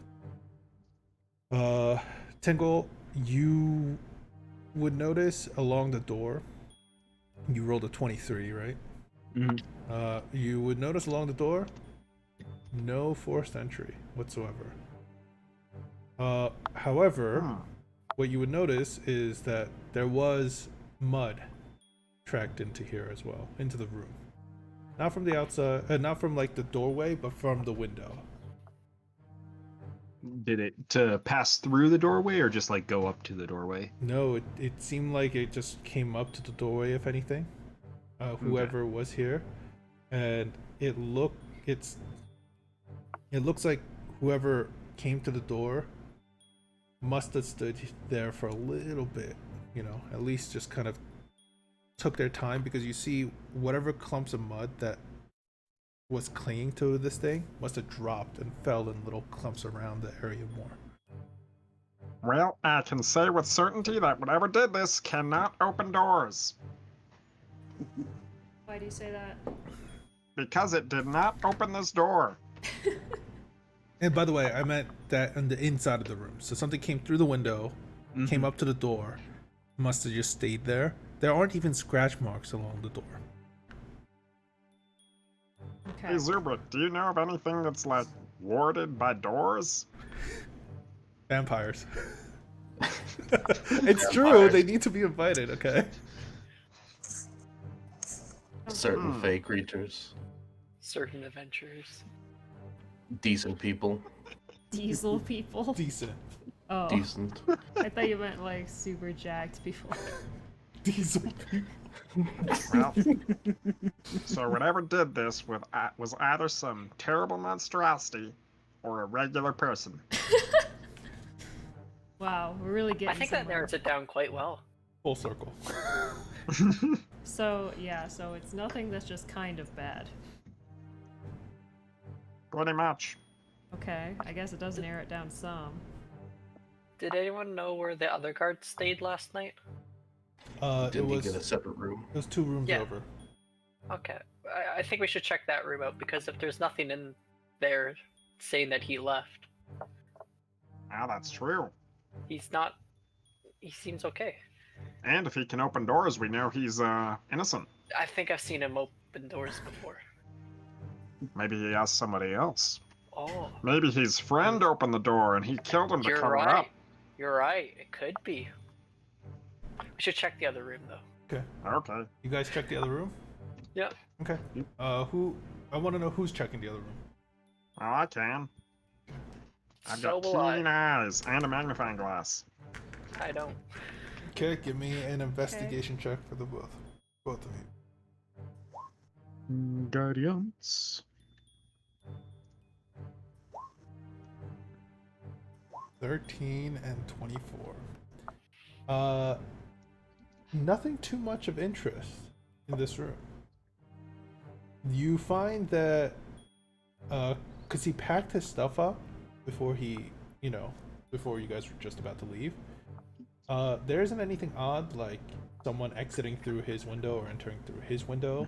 There aren't like scratch marks along the door, other than the keyhole has just normal keyhole scratch marks. Yeah, nothing sticks out of the ordinary in this room. So his friend probably I don't know. wasn't. Looks like he's opened this door a couple of times before. I think he's innocent. Yeah, it looks like it. Well, if he didn't kill his friend, what did? Let's get back to the others. They shall know our progress. By the way, what's everyone's passive perception? 10. 10. 12. 14. Okay, so highest is a 14. Yep. Okay, cool. Alright. I just wanted to know. Well, nothing weird in his room. So, what do we do now? Well, there's mud, so maybe it came from outside. What did you find on the door, or the window? Well, it definitely looks like someone came in through the window. We can see. some- Aha, we've solved it! No. It's a window monster. We found that someone came in through the window. We don't know who it was, though. I mean, come look at these footprints. Oh, there's tracks. And as I'm guessing all of you kind of go, or Yeah. As all of you go there, yeah, you guys would see the description of what I said. Deep sinking, narrow indents into the mud, followed by and accompanied with thin little scrapes against the mud surface. They also took his tongue. Gross. I want to follow the footprints. Okay, you're gonna follow the footprints. Alright. Who's here good at tracking footprints? I mean, I am. I'm alright. I'd say I'm alright as well. Okay, you can. Well, if you want, I have a handy compendium of advice to give you about it. Okay, let's just all go then. Yeah. As Keep an eye out for tracks. you guys are all gonna follow. I'm gonna stick with the sheriff and ask her if she knows about any weird culty shit or something like that around town. So you're gonna stick by the tavern for now. Yeah, Okay, and you're asking the tavern owners about this. the sheriff. The sheriff. Okay, so you're gonna go over to Sheriff now. Actually, I can ask both. Yeah. Okay, so you're splitting off from the group while doing so. Got it. Is anyone going with? What's his face? God damn it! I'm forgetting names already. Zubrick. Well, Tingle's already committed, so. All right, Zubrick, you're I'll going go with alone. Zubrick. Okay. All right. Emilio and Zubrick are heading off one direction while the rest of you are heading off in the other. Party split time. Got it. So, we're gonna do the bigger party first. Clover, Valsyria, Tingle, and Amos. As you guys follow the tracks, I'll say all of you, since you're not like following a line and one person's tracking to, it doesn't matter how wide of a space you guys take. All of you to give me a survival check, please. As Tingle's walking along, you hear a laser printer sound, and a little scroll pops out of his armor titled "How to Track Things," Got it. and he casts guidance. Got it. Okay, on whom? It doesn't help much. Amos, your head hurts. You know, last night's drinking got to you. You know, still. It wasn't the drinking so much as the smell of vomit that just mysteriously Yeah. appeared in the room. Yeah. Still gross and lingering in your mind. However, seems like Clover is like there, and kind of like can point all the way down until you guys can't almost see. And as you guys follow that, you guys are headed further to the outskirts of the town, towards the fence that you saw coming in. But there is a small farmhouse that has a little patch, a vegetable patch on the side. Okay.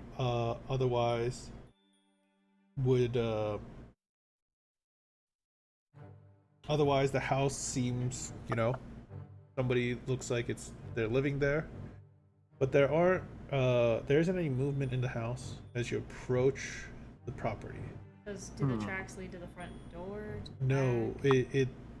it leads to what's called kind of around the side towards the vegetable patch, and then the grass gets real thick. Okay, so it doesn't lead into the house, but the tracks stop there because Yeah. of the vegetation. Yeah, the vegetation basically. And Clover, with your if you can roll again at this point just to see if you can keep up with it, because it was so visible before and now it's all of a sudden.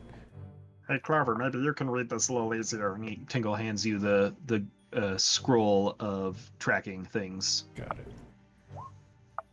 You get guidance. Do you think we should turn around and see if the others want to follow, or at least inform them? Well, I don't think we have completed our job here yet. I think we should try to talk to the people. Well, I trust Fine. Zubrick to know what he's doing, so. By the way, The reason why I bring that Oh. up is because I can't see the tracks anymore. around Right. the vegetable patch, Oh, no. around the vegetable Tingle patch, by the way. Activates his bonus action temp HP boost. Got it. By the way, around the vegetable patch, you guys would see the tracks were heavier here. Whatever came through here either stayed around the vegetable patch a little more or whatnot. It must look like that at least. So while you guys figured this out, I want to go back to the other group. So it's now Zubrick and Emilio. So what are you guys doing? I wanted to ask the sheriff if she knows about any weird people or like cult activity in town. The town has like 50 some folks in it. There's no. If anyone was a cultist or was doing something shady or stupid, I would know. Are you sure? The only person that comes in and out from time to time is the Kisa. She's the hunter and the tanner of the town, and she lives close by the river. But she's been gone for about a week, and I believe she's about to be coming back with a pretty sizable hunt from what I'm, from how the past went. Otherwise, no, not really. Okay, cool. Can I insight her to see if she's like fucking lying to me? Yeah. Give me a tower insight. A tower roll, please. From what you can tell, the 50 some people, yeah, like if you kind of do the math, it makes sense. It seems like a very small village, and the detail about Kisa going out hunting and stuff like that, whoever this person is, came out naturally. No. Okay, I kind of just wanted to read in also like if she had any like if when I brought up there being like weird things in town or cultists. No, she kind of like laughed it off. Like, are you kidding me? I would know. Okay, she's dumb. All right. Wow. Then I'm gonna do the same for the bar tavern owner. Okay. What they would know is that most people are too busy. What's called? Just living day to day. That it's not really interesting here. Nothing crazy goes on in this town. Like the biggest news is that Særald has been sick for the last week, and Særald is the general store owner that Emilio you saw come in, and his shop's been closed because of that for the last week. But everyone comes here or talks to Særald about this, normal day-to-day stuff. The only other interesting place in this town is the blacksmith, which is called. So the general store is called the Ground and Provisions, and the blacksmith is called the Hammer and Maul. So yeah. All right. So Emilio, did Emilio want to do anything while we're here? He's actually going to cleanse that room. That's got some bad energy in there. By the way, the tavern owner, as you're about to leave, and after you're done with this place, like, if you don't mind, we forgot to pack this for Sarah. Can you take it to him? Just, we want him to get better. We need his store open. So, what you see is a small, like, packet of herbs that can be, like, soaked in water and then drunk. Like, and they must have got it somewhere or had it lying around that they want him to get better, so they have packaged it for. And since they can't really leave the tavern to open, vacant, they're asking you guys to take it over. Just as a quick. Sure. Thank you. So, what are you two doing now? After you cleanse the bad juju out of here. While Yeah. Emilio's doing that, I'm gonna take one of the herb stalks and put it in my pocket. Okay. There was a few little wrapped up packages, so you could you could pocket one. Medicinal herbs, just generic medicinal herbs. They're just Emilio, laxatives. Should we go find Yeah, that's medicine. What'd you say? Should we go find the rest of the group, Emilio? Yeah, I suppose so. I mean, unless you wanted to go talk to the blacksmith, and I don't even remember who the other one was. This energy was just, ugh. It's just so it clouds everything. The mind just gotta go. Please stop talking. I don't go anywhere with that tingle, and he kind of left me here, so. So you guys gonna go look for the other group? Yeah. Okay. Well, I'm going to. I don't know if Emilio is. Yeah, I'll go. Okay. Give me a quick. Actually, I'll look at the huge sunken prints from the 300-pound gnome. it's very easy to track Tingle's fucking footprints through, semi still muddy streets. The gaping hole in the street. So I'm not even gonna Yeah. ask for a roll. You're just gonna be like, there it is, there it is, there it is. So as you guys are following the footprints, the rest of you go. What are you all doing? There's a small house connected to this vegetable patch. Otherwise, the road kind of forks not too long before you guys got here. There is an empty cart just kind of sitting out near the vegetable patch, and let me just check. A small well in front of this person's house, and a tiny shed close to the vegetable patch as well. I'm probably Okay. gonna go poke around the cart. You're gonna go poke around the cart. So, Yep. Amos, as you go, you're gonna go look at the cart. Well, who else is doing what? I would like to knock on the front door of the house. Okay. Tingle has already gotten a +1 relationship with Bloodbeard, so he's gonna go with the other one to the house. Okay, got it. Okay. I'm gonna collecting stick in the friends. garden patch and fix it up. Okay. Whatever got trampled and stuff like that. It's a lot of things got trampled, and a lot of things already were picked out. There's only a few left, but you're still kind of tending to it, making sure they're fine. Amos, you go check the cart. The cart seems empty, but before I get to that, I want to go to Tingle and Valsira first. Tingle, Valsira, you guys go to the door. As you knock on the door, Valsira, the door just kind of opens. Oh, it wasn't latched? Yeah, you knock on the door and it opens on the first knock. Okay, I am going to, I guess do a perception check Mhm. to see if there's any sort of sound. I sense presence over here. Okay. There. You don't hear anything? No. Oh, that was so loud. Sorry. It's okay. Mic fine? Miss I mean, it looks like it just got a little Here, let me fix that real quick. off kilter. I can do it. Yeah. Vacant house. Loud noises and crashes. Oh no, it's not. No. Not a good sign. I was really tempted to just Let me like get rid of try to this like creepy a crap. thaumaturgy of the door open, just push. Alright, can you say something into the mic just to make sure it's working? Okay. Hello? Yep, that's fine. Cool. Okay. What a rude girl she is today. Alright. So, yeah, you don't see anything. The air is quite damp. So, like, it's harder to get a smell right now, like a very strong smell. Okay. There is what looks like a small kitchen to the right, and a little dining table to the left, maybe a closet on the right as well, and there looks like there is a small door that might lead further into the house, maybe a room or something, but that door is closed. Do I hear anything? You don't hear anything either. Then Hey Val, do you think this is an abandoned shack? does it look recently abandoned or Uh, abandoned at all?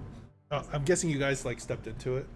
Yeah. Well, I don't want to step in quite yet. Okay. I'm asking you for my perception check. Did I 17. get a sense that someone had just left? No, or- it doesn't. It's not like cobwebby. If you were asking like that, like Okay, someone so- must have been living here. There seems to be even like tea that's poured out into a cup at the table, but it doesn't seem warm from what you can tell. Okay. Like there's no so- steam coming off of it. Yeah. That's what you're asking. So someone was here recently. Okay, sorry, Tingle. What was your question? I was just asking if this was like an abandoned shack, because that means we can loot everything that's not nailed down. I don't think so. Well, we don't know for sure. I mean, you can see the tea is poured out over there, so I feel like you're pretty. Ah, decent. you're right. Uh, But hey, Like maybe I they're said- not coming back for a while. like I said, with your perception check, you would know that the tea's relatively not hot. There's no steam coming off of it. Yes, but looks like it was poured. Yeah, it's not an abandoned shack, is what I'm trying Yeah, to say. I Like know. someone used to live here, Yep. Yep. lives here. As far Well, as maybe we they'll know, tell us where that whatever thing we're following went. Yeah, as far as we know, someone's here. Well, they may have left for some reason. So, okay, hello? Anyone? No reply. Okay, I'm going to get my hand axe ready, Okay. and one of them, and then walk in. Okay. You walk in. Okay, I'll follow. Yeah. As you guys walk in, your feet kind of like shuffle and echo slightly off the stone walls. At this point, Amos, you would realize that there's like nothing in the cart, but there is a shed right next to you. I'm gonna try to prestigitate, thaumaturgy the shed door open. Okay. Ka-dunk, slams open. The rest of you guys would hear that. Clover, as you're tending to the vegetables, and even the other two that went inside, Valsira and Tingle. As you look in, Amos, there's a few boxes. There's a few sacks. Some of them seem like they contain seeds, from what you can tell. But otherwise, you can give me an investigation check, and I will. Sure thing. Yeah. And while you're yeah, you're like, it's a fucking shack. It's empty. There's nothing useful in here, nothing shiny. So I want to know what Valsira Tingle are doing before. Well, Go ahead. I just heard a shed door slam, so Tingle's probably spinning around and wondering what happened. Okay, Valsira, there's only 2 doors further in from this place. Oh. I think that door is probably.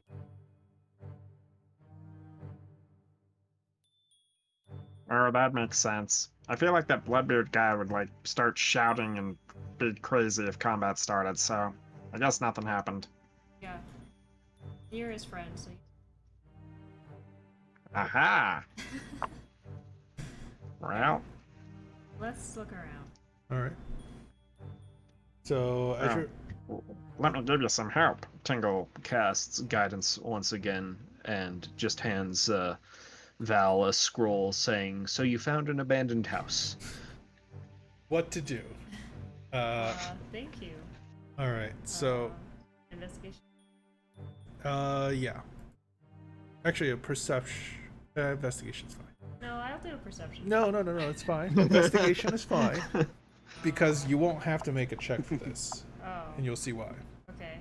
Tingle, as you're searching, you find one of the doors to the right, and it ends up being a closet with a few additional supplies. And Valsira, as you walk towards the door to the back, the hair on the back of your neck begins to stand, and there's it starts off as a very faint smell. But as you get closer, you instantly kind of know what this smell is. Sorry, she's. Rotting. Something's rotting behind that door. Okay. There's an extremely foul smell coming from Is this like a bedroom door or something? You're not sure. You haven't opened it. But it seems. Yeah, there's no bed, so probably. There's no bed in this room, so probably. Hey Val, do you want a free broom? There's some in the supply closet. No, I think I'm good on rooms. Do you smell this? Well, what is it? Tingle walks up holding however many mops or brooms or whatever were in that supply closet. Okay. As you step over Tingle, it hits you too, and it's bad. Oh no. He starts prestidigitating the air to smell nice. Yeah, and as you kind of get closer, both of you would start to hear buzzing, flies. Okay, sorry, let me get. Sorry. Don't be. No, just. Yeah.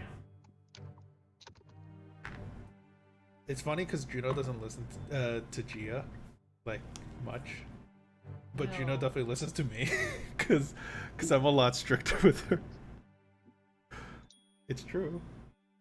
Don't make that face. It's true. I'm making that face because it is. I don't like it. Alright. Sorry, so there's flies, buzzing, bad smell. Yeah. Okay, this is gonna be pretty gross, I think. So, Well, alright. Does it appear to be latched? No. As you kind of, it's like a simple like swivel handle. Okay. As you, what's called, turn the knob and open it, kind of from a distance. Yeah, the buzzing's quite loud. There's a swarm of flies around what looks like a dead body, and at this point, laying it is an abandoned shack. laying in a bed. At this point, what's called Emilio and Zubrik, you guys have found the tracks leading all the way here. Clover, you would notice them, and Amos, as you step out, you would notice them as well. And Clover, as you're tending to the garden, you notice something.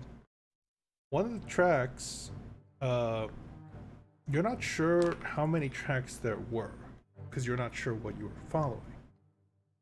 But it seems like out of all the kind of holes and stuff in this garden that must have been created from the tracks, one leads kind of off towards the center of the garden. There's like a little not cultivated area.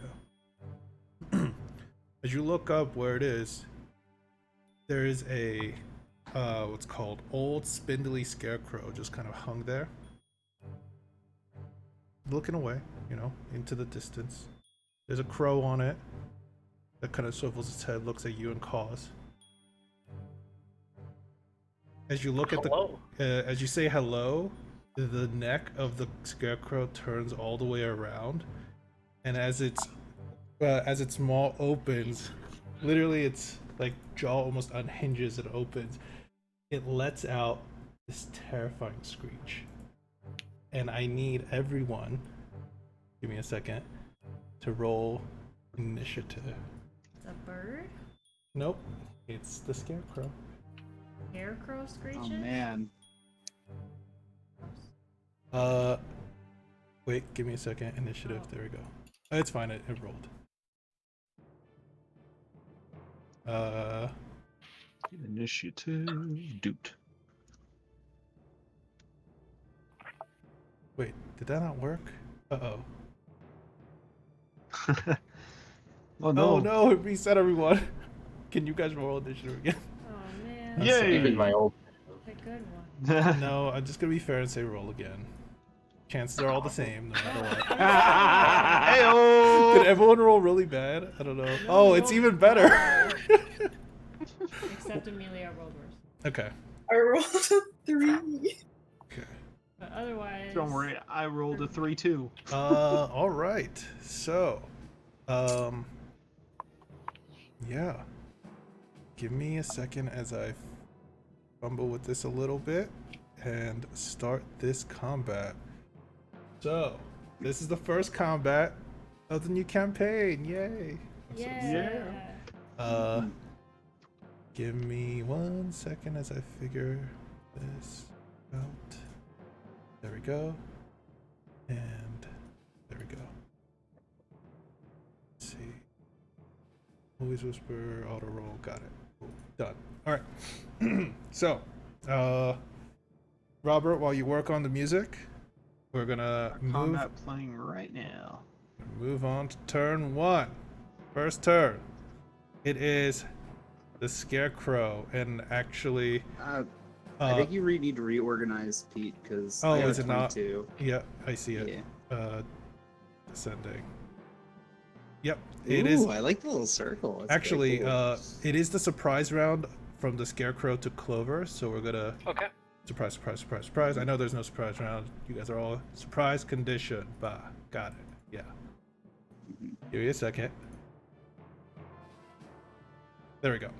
So the one that rolled the lowest, one of the lowest, is so Clover. As it screeches at you, you feel this terrifying grasp on your mind, and you're gonna need to give me a wisdom save. The crow flies away. Yeah, 23. as you're like it's scary, but instead of like freezing in place, you have control of your faculty. You would have been paralyzed if you failed it. All right, now it is Amos' turn. All right, Bloodbeard is going to he's going to make his way over 5, 10, 15, 20, 25. You hear him kind of like mutter something to himself as his blade as he draws his cutlass and it glows white hot as he casts Searing Smite. Ooh, okay. Nice. Actually, ignore the damage. I was hoping it was going to send. I'm going to change it so it sends what the spell description is. But, and then he will make his attack roll against the Scarecrow with his cutlass. All right. Gotcha! Got it. Does that hit? That would hit. All right. So that, and I will roll the Searing Smite. Let me get rid of the fighting style dueling for that one. And boom. There we go. Okay. Why is there still a 2 there? God damn it. Is the 2 not supposed to be there? Yeah, that's for my dueling. Even though I took it off, it's still showing it for some Okay. reason. So that means you did 6 slashing and 6 fire, right? 8 slashing and 6 fire. 8 slashing. Yeah, dueling was only for the cutlass. I might just change it into the cutlass's damage type instead of making it a global damage modifier like I tried to default it to. As the blade cuts into this straw figure, you see the form start to catch a blaze, and it rears back as its arms start to flail unnaturally and wildly like a muppet. I know it's not the best description, but that's the description. I think that's the perfect description. Clover, it's like your one of turn. those- I kind of just stumble back onto and fall down, and as I pick myself up, I just yell out, "Help! The Scarecrow!" And I will shoot. I will move 10 feet up just so I'm not blasting Bloodbeard in the back. Okay. And I will shoot out a guiding bolt. Got it. Guiding Oof. bolt 9 as you blast this holy energy at it. What's called? Thinking that it would hit one of the flailing arms, it actually just whizzes past it as its like back almost snaps backwards unnaturally and then like rightens itself over. And now it is Valsira. Val, you hear combat and Clover shouting in the distance. Is this a window? That is not a window. Is this a window? No, those are not windows. Are there any windows? No. What? What a They're claustrophobic tiny. hole. There are tiny, like spherical little windows with sticks. You might be able to shoot through them, but you can't. Perfect. Okay, you're just gonna shoot through them. Yes. Okay, got it. So can I just choose a spot over here, or where is it? I'll say it is right here. So. Okay, great. All right. I will look out. Okay. Can I get a... Okay, sorry, it's been a long time since I've fought as a ranged person. Will I hit Bloodbeard? No, because I Okay. don't really do fumble tables either. So. Okay, great. So, I can see him. He's a range of 100. Fine. Okay, great. So, I am also... Can I do the Slayer's Prey bonus action? Yeah. So you're gonna mark him. Okay. Mark him as your prey for now. Yes. And then I will...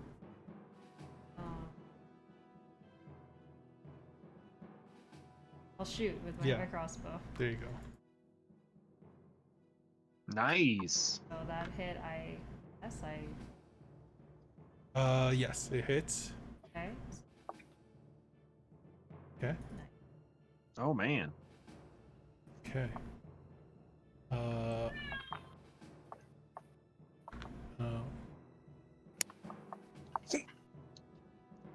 Give me a second. I had to do some math because I did Ian's math wrong initially. So Okay.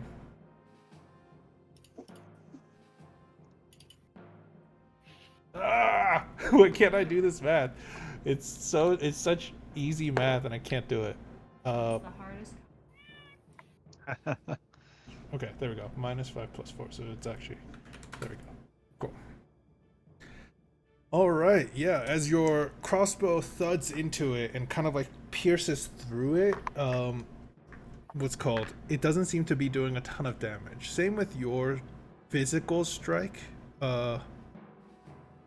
Bloodbeard, when you struck at it, the physical part of the blade didn't really hurt it, but the magical part did.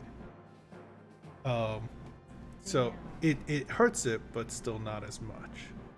It is now. Is that your turn? Okay. You could always click done when you're done with your turn. Oh, okay, Yeah. cool. I know. Super cool. Fancy. All right.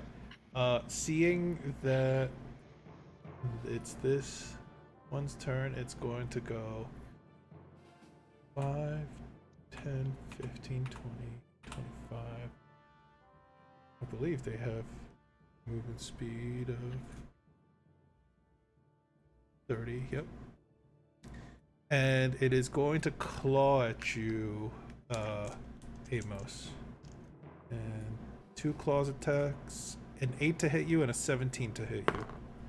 Both miss. 17 almost hits. Got it. That's the catch on the Nice. shield. All right. As you manage to parry what, like, out of where like the straw is, comes out these like gangly little like rusted blades. As it slashes at you, you manage to parry the blows out of the way and dodge them out of the way of them. And now it is Zubrik's turn. Alright. Seeing as there's a cart in the way, he sees somebody short and assumes it's Tingle, so he runs up.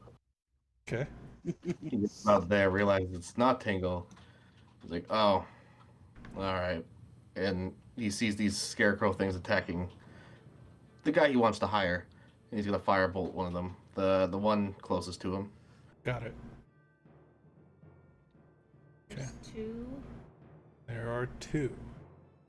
That hits. It is going to deal additional damage.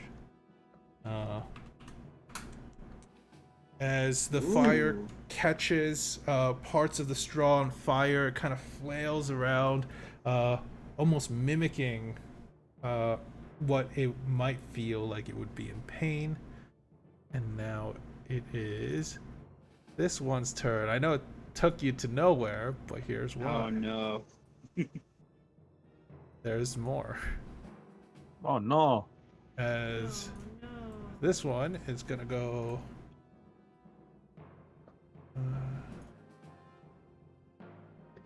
30, and then it's going to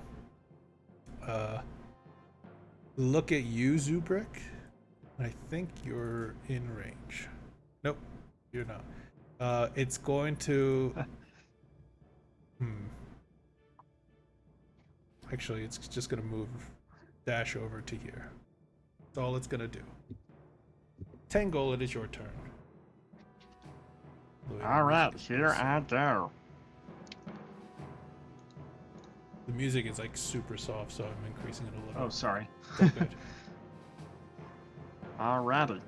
Tingle races out and sees Zubrik. Oh, hey, Zubrik. Can I see anything? Let me check.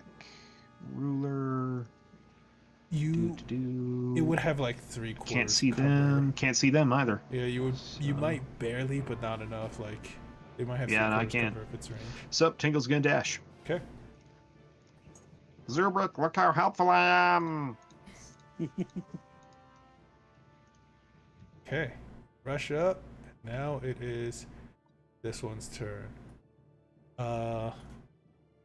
As it comes I over need a this. con save from it, Pete. Oh, 'cause for it's the on seeing smite. fire. Yeah. Because it does light a flame, right? Yep. Yep. Con save. It is a natural 20. Oh, never mind. As it like, as it's kind of like taking these like creaky walks over around you, like to the other side of you. The straw that's on fire almost falls off of it and just like starts to burn on the ground as it is going to make 2 more claw attacks at you, Amos. 19 That'll hit. and 22. That'll also hit. Make 2 wisdom saving throws. Gotcha.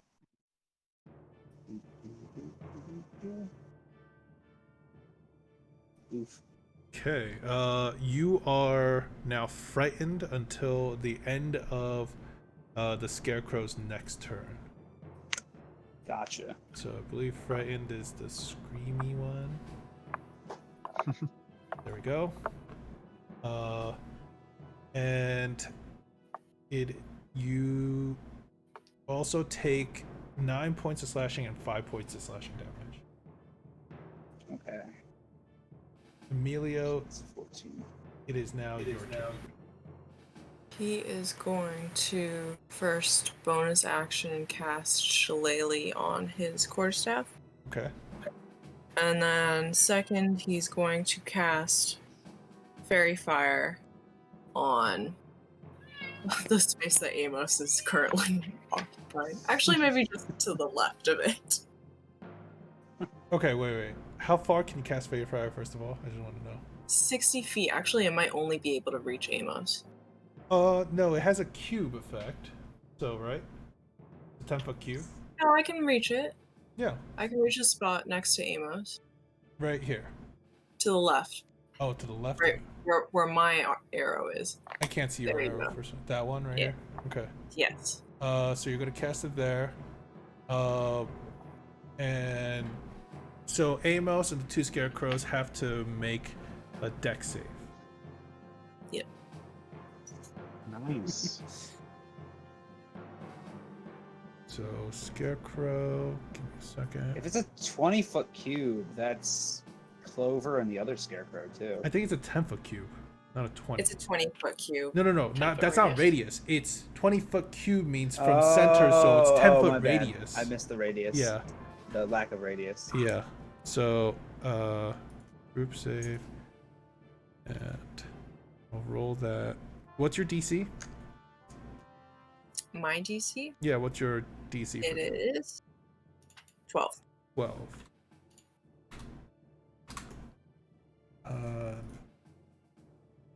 Okay.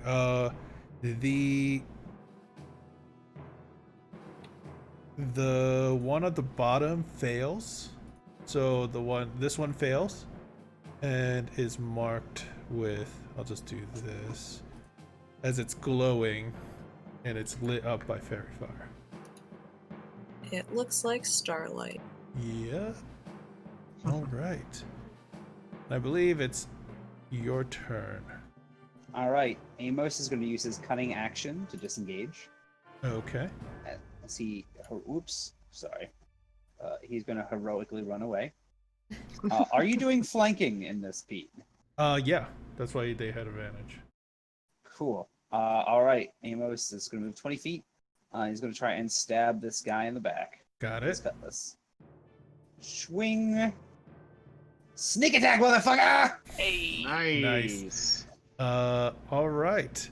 As your blade cuts into him, again, what's called? It seems like you're just hitting straw, and like there's some metal that kind of clang in there, and you're gonna deal only half damage, so that's 7 points of damage.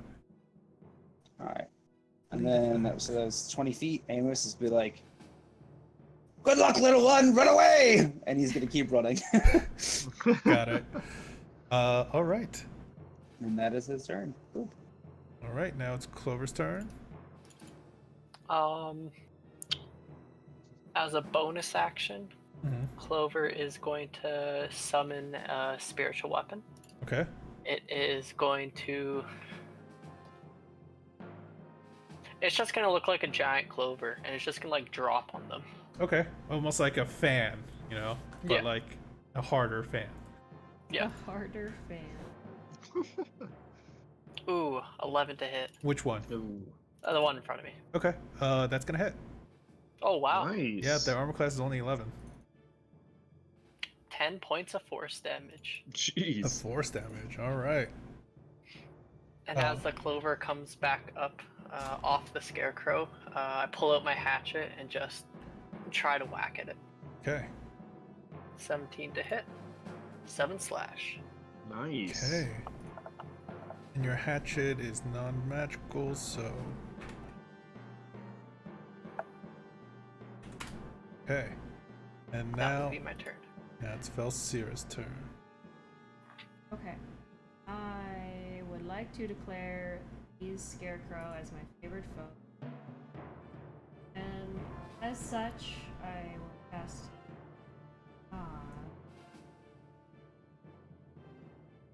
What's this guy's deal over here? He's scared? What's this? He's Uh, lit up. This one's It's lit up fairy by fire. fairy fire, so you have Okay, advantage on that's the attacks fairy fire against one. him. And this green thing means That's your favorite prey thing. Slayer's prey. Slayer's prey, It yeah. only does. Well, first turn of every round. Like, first attack that you hit every round. Oh, really? Yeah. And you can move it to a new person as a bonus action, so that's how you can stack Oh. Hunter's Mark and Slayer's Prey together, but it takes 2 turns to do that. Okay, that's a lot better than I thought. Okay, cool. Alright, so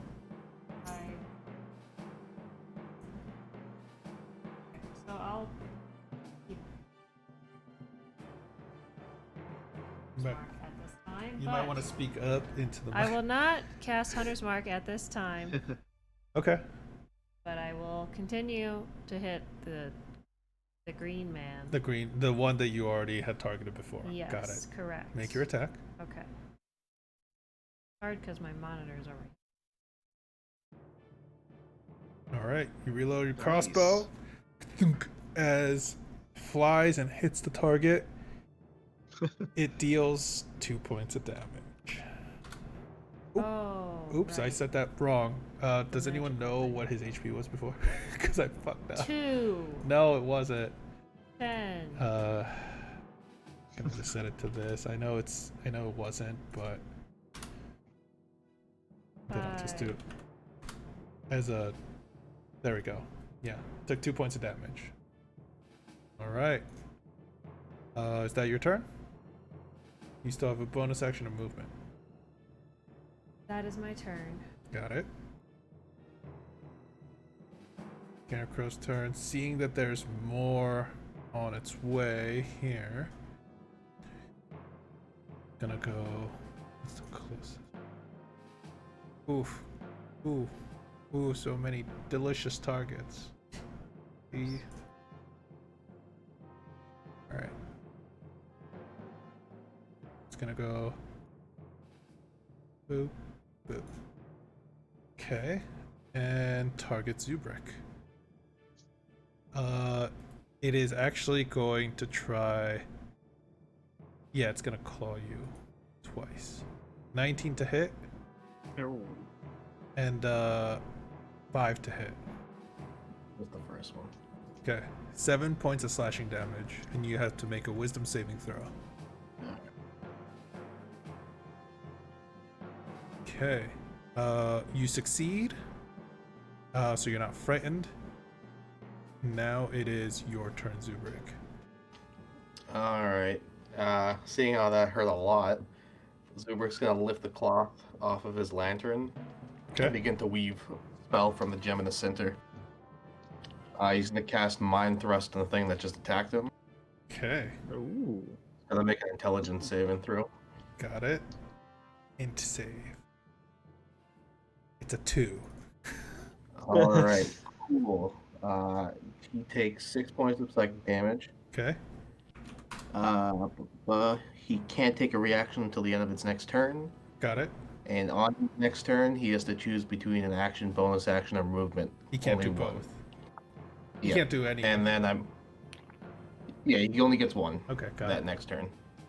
And since he can't react, I'm going to walk right past him. 5, 10, 15, 20, 25. See Val go, oh fuck. And then firebolt this guy attacking Clover.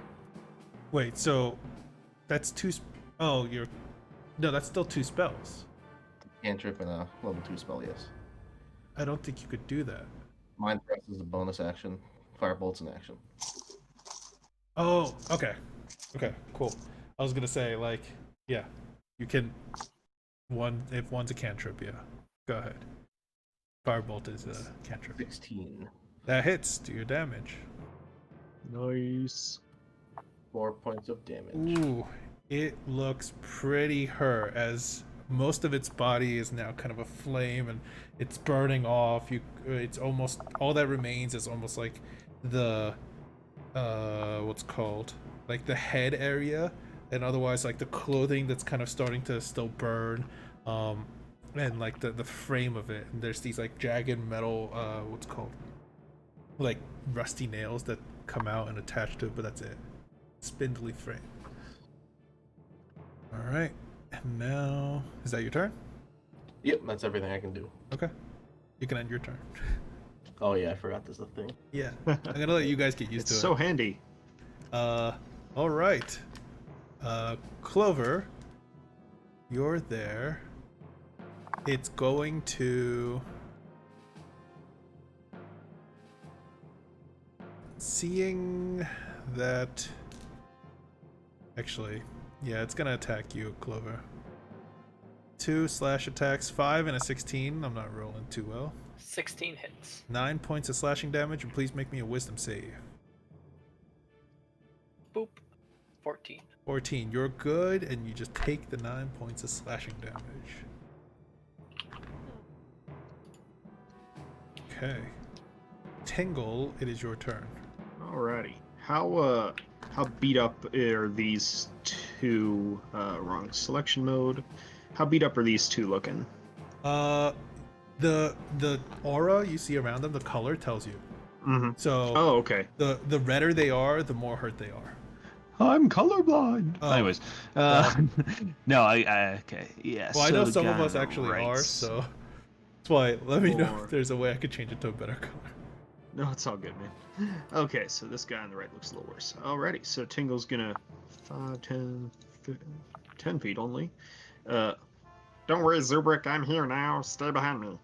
And then he's thank going to cast magic missile at Ooh, okay. 2 at this guy and 1 at this guy. Got it. Roll your damage. 1, 2, 3. Oh, what good roll. God, those are all so good. So how do you want to take out the first guy? Well, as Tingle raises his gauntlet towards it, a little slot pops out underneath it, and you see a tiny glowing runes fly through the air and impact into the chest of the Scarecrow. All right. As the runes that come off of your, the spell that come off your room fly through the air. Do they have a specific shape? Well, one looks like it's kind of a weird S, and the other is a little spider. Okay, got it. It slams into the frame, the spindly frame of this scarecrow. That's all that's left, and it snaps it in multiple places and drops onto the ground. All right. And it doesn't seem to be moving. It is now the other scarecrow's turn. What it is going to do Yeah, is... feel that tingle. What it is going to do is, first of all, let's see, 40 feet. It's going to move 5, 10, and Tingle, please make me a wisdom save as it looks at you and its eyes sink backwards, and you can see almost maggots kind of coming out of its mouth. And Wait a minute, I think I know what's going on. you have against just magic. That's no. Yeah. Wow. Yep. Yeah, you have advantage. Oh, that's so close still. God damn it. All right, you save, and you are able to shake off the terrifying glare of the scarecrow. And now, Amos, you are no longer frightened. Hell yeah. It is now Emilio's turn. He is going to cast Thorn Whip on that one that's getting a little close. That was the one that got fairy fired, right? Yes. Yes. Okay.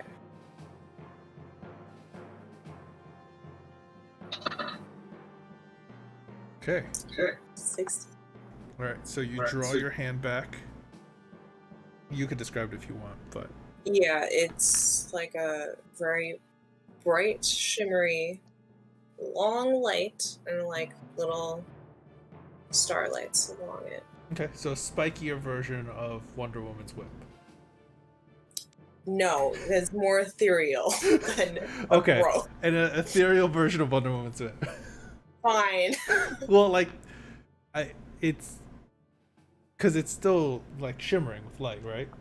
Yes. Okay, yeah. As you, as it makes contact and it kind of wraps around it, it pulls him.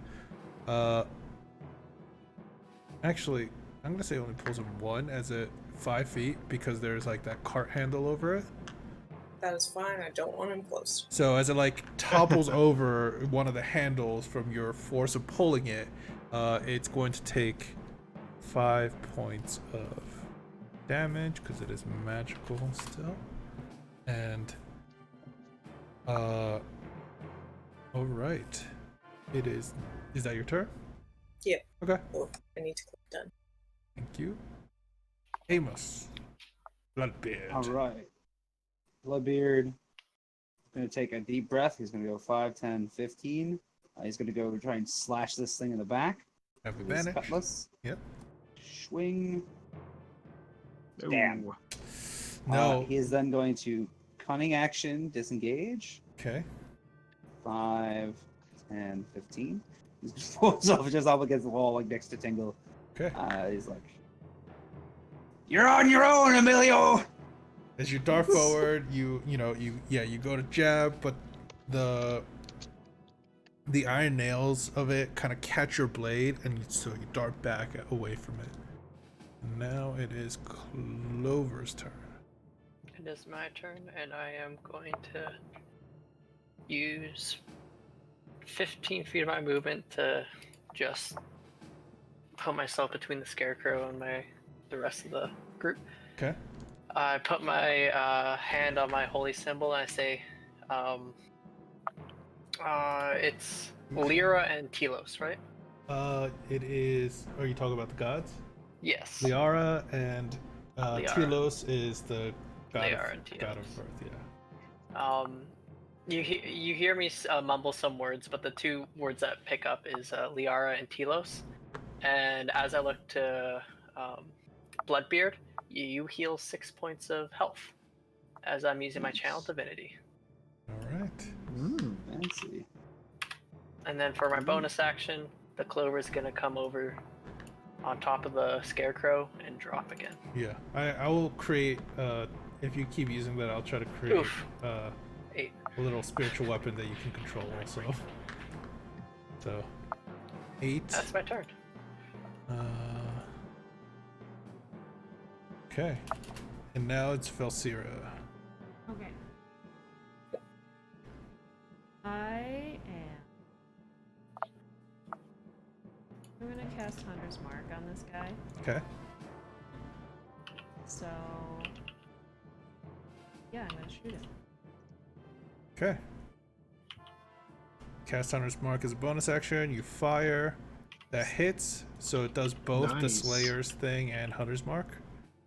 Slayer's Prey is just a weapon, extra damage, so 7 divided by 2 is 3, plus 6, because you rolled a 6, and that is minus 9. It's still standing, but it looks like it's about to fall over. Alright, Nice. now it is this one's turn. Alright. I'm gonna roll a dice to see which one it goes for. Okay. It is gonna go for Emilio. No. Oop. And 2 claw Like this whole attacks. turn. Oof. Natural 20 Oh. and a 9.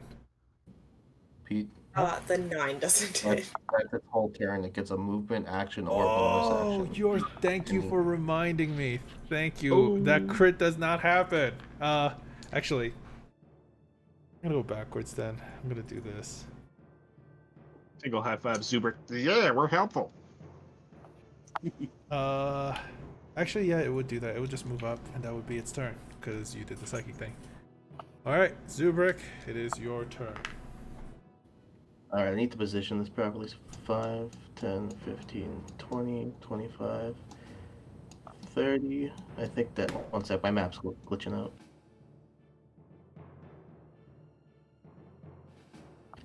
Alright, 30 feet, yeah. I'll cast another Mind Thrust into it.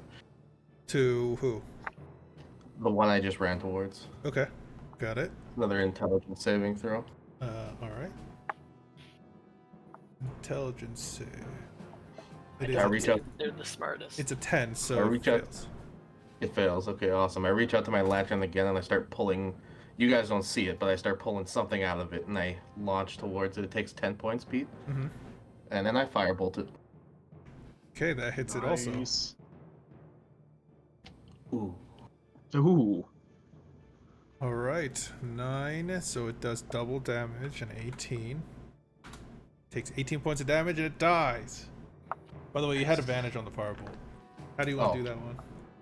I use the mind thrust as it like lurches towards Emilio, and it kind of stops for a second, confused, Yeah. and then Emilio, you just see its head kind of burn from the back forward till it turns to ash. Okay, so you burn its head off. Yeah. Got it. It is now the other one's turn, which is dead. Now it's Tingle's turn. Tingle lifts up his armor and just goes, Oh, come on. Why was this on Arcanist settings? and he starts fiddling around, and you hear some gear whirring sounds, and then he fires another magic missile at that guy. Alright. Your damage. Homing micro Aether charges. Yeah, I love the And name. this time, as his armor pops open, instead of glowing runes, you see little mechanical spider constructs with wings just launching out. Oh, there we go. 3 hits, it dies. And how do you want to do that one? The spiders just fly straight at it and latch onto its body, and then Explode. start poof, poof, poof. Okay, so like almost like sticky, you know, like explosives. As they hit the target, they all, and again, it falls to pieces and falls onto the ground. Congratulations, you all. You have managed to successfully deal with your first combat. Yay, we did it. So, yeah. As as you see before you, oops, sorry, I changed the music automatically. It's all good. As you see the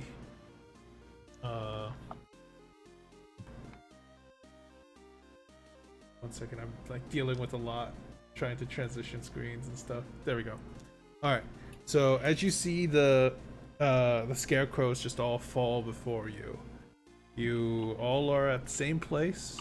You realize there is something more going on here for sure. So take it away. How much longer are we? I think we're playing for about 30 minutes more. So I might have to call it before then because I got to get up in like 4-ish hours. Okay. We'll be ending pretty soon though. Same here, Pete. We're gonna leave too. Okay. We'll play 15. Alright. How about that? Or if you guys want, we could just end it here and pick it up next time. It's like an okay. Yeah, we can start back up after. Okay. All right. Well, we'll end it here. Thank you all so much for playing. I hope what's it called? You're excited to play more with your characters. Yeah. And yeah. We'll be Yeah. back in 1 week. And yeah, other than that, thank you all, those of you watching, for watching. We'll be back next Friday. We were Roll Call. Thank you so much, and good night. Bye-bye. Bye. Bye. All right. Well, it's fresh in my mind. I want to get the kill sheet updated. Oh, hell yeah. Oh yeah. Start the kill sheet Long kill. from the start. Okay, nice. All right. Thoughts? Questions? Fun. I forgot that scarecrows were like a thing.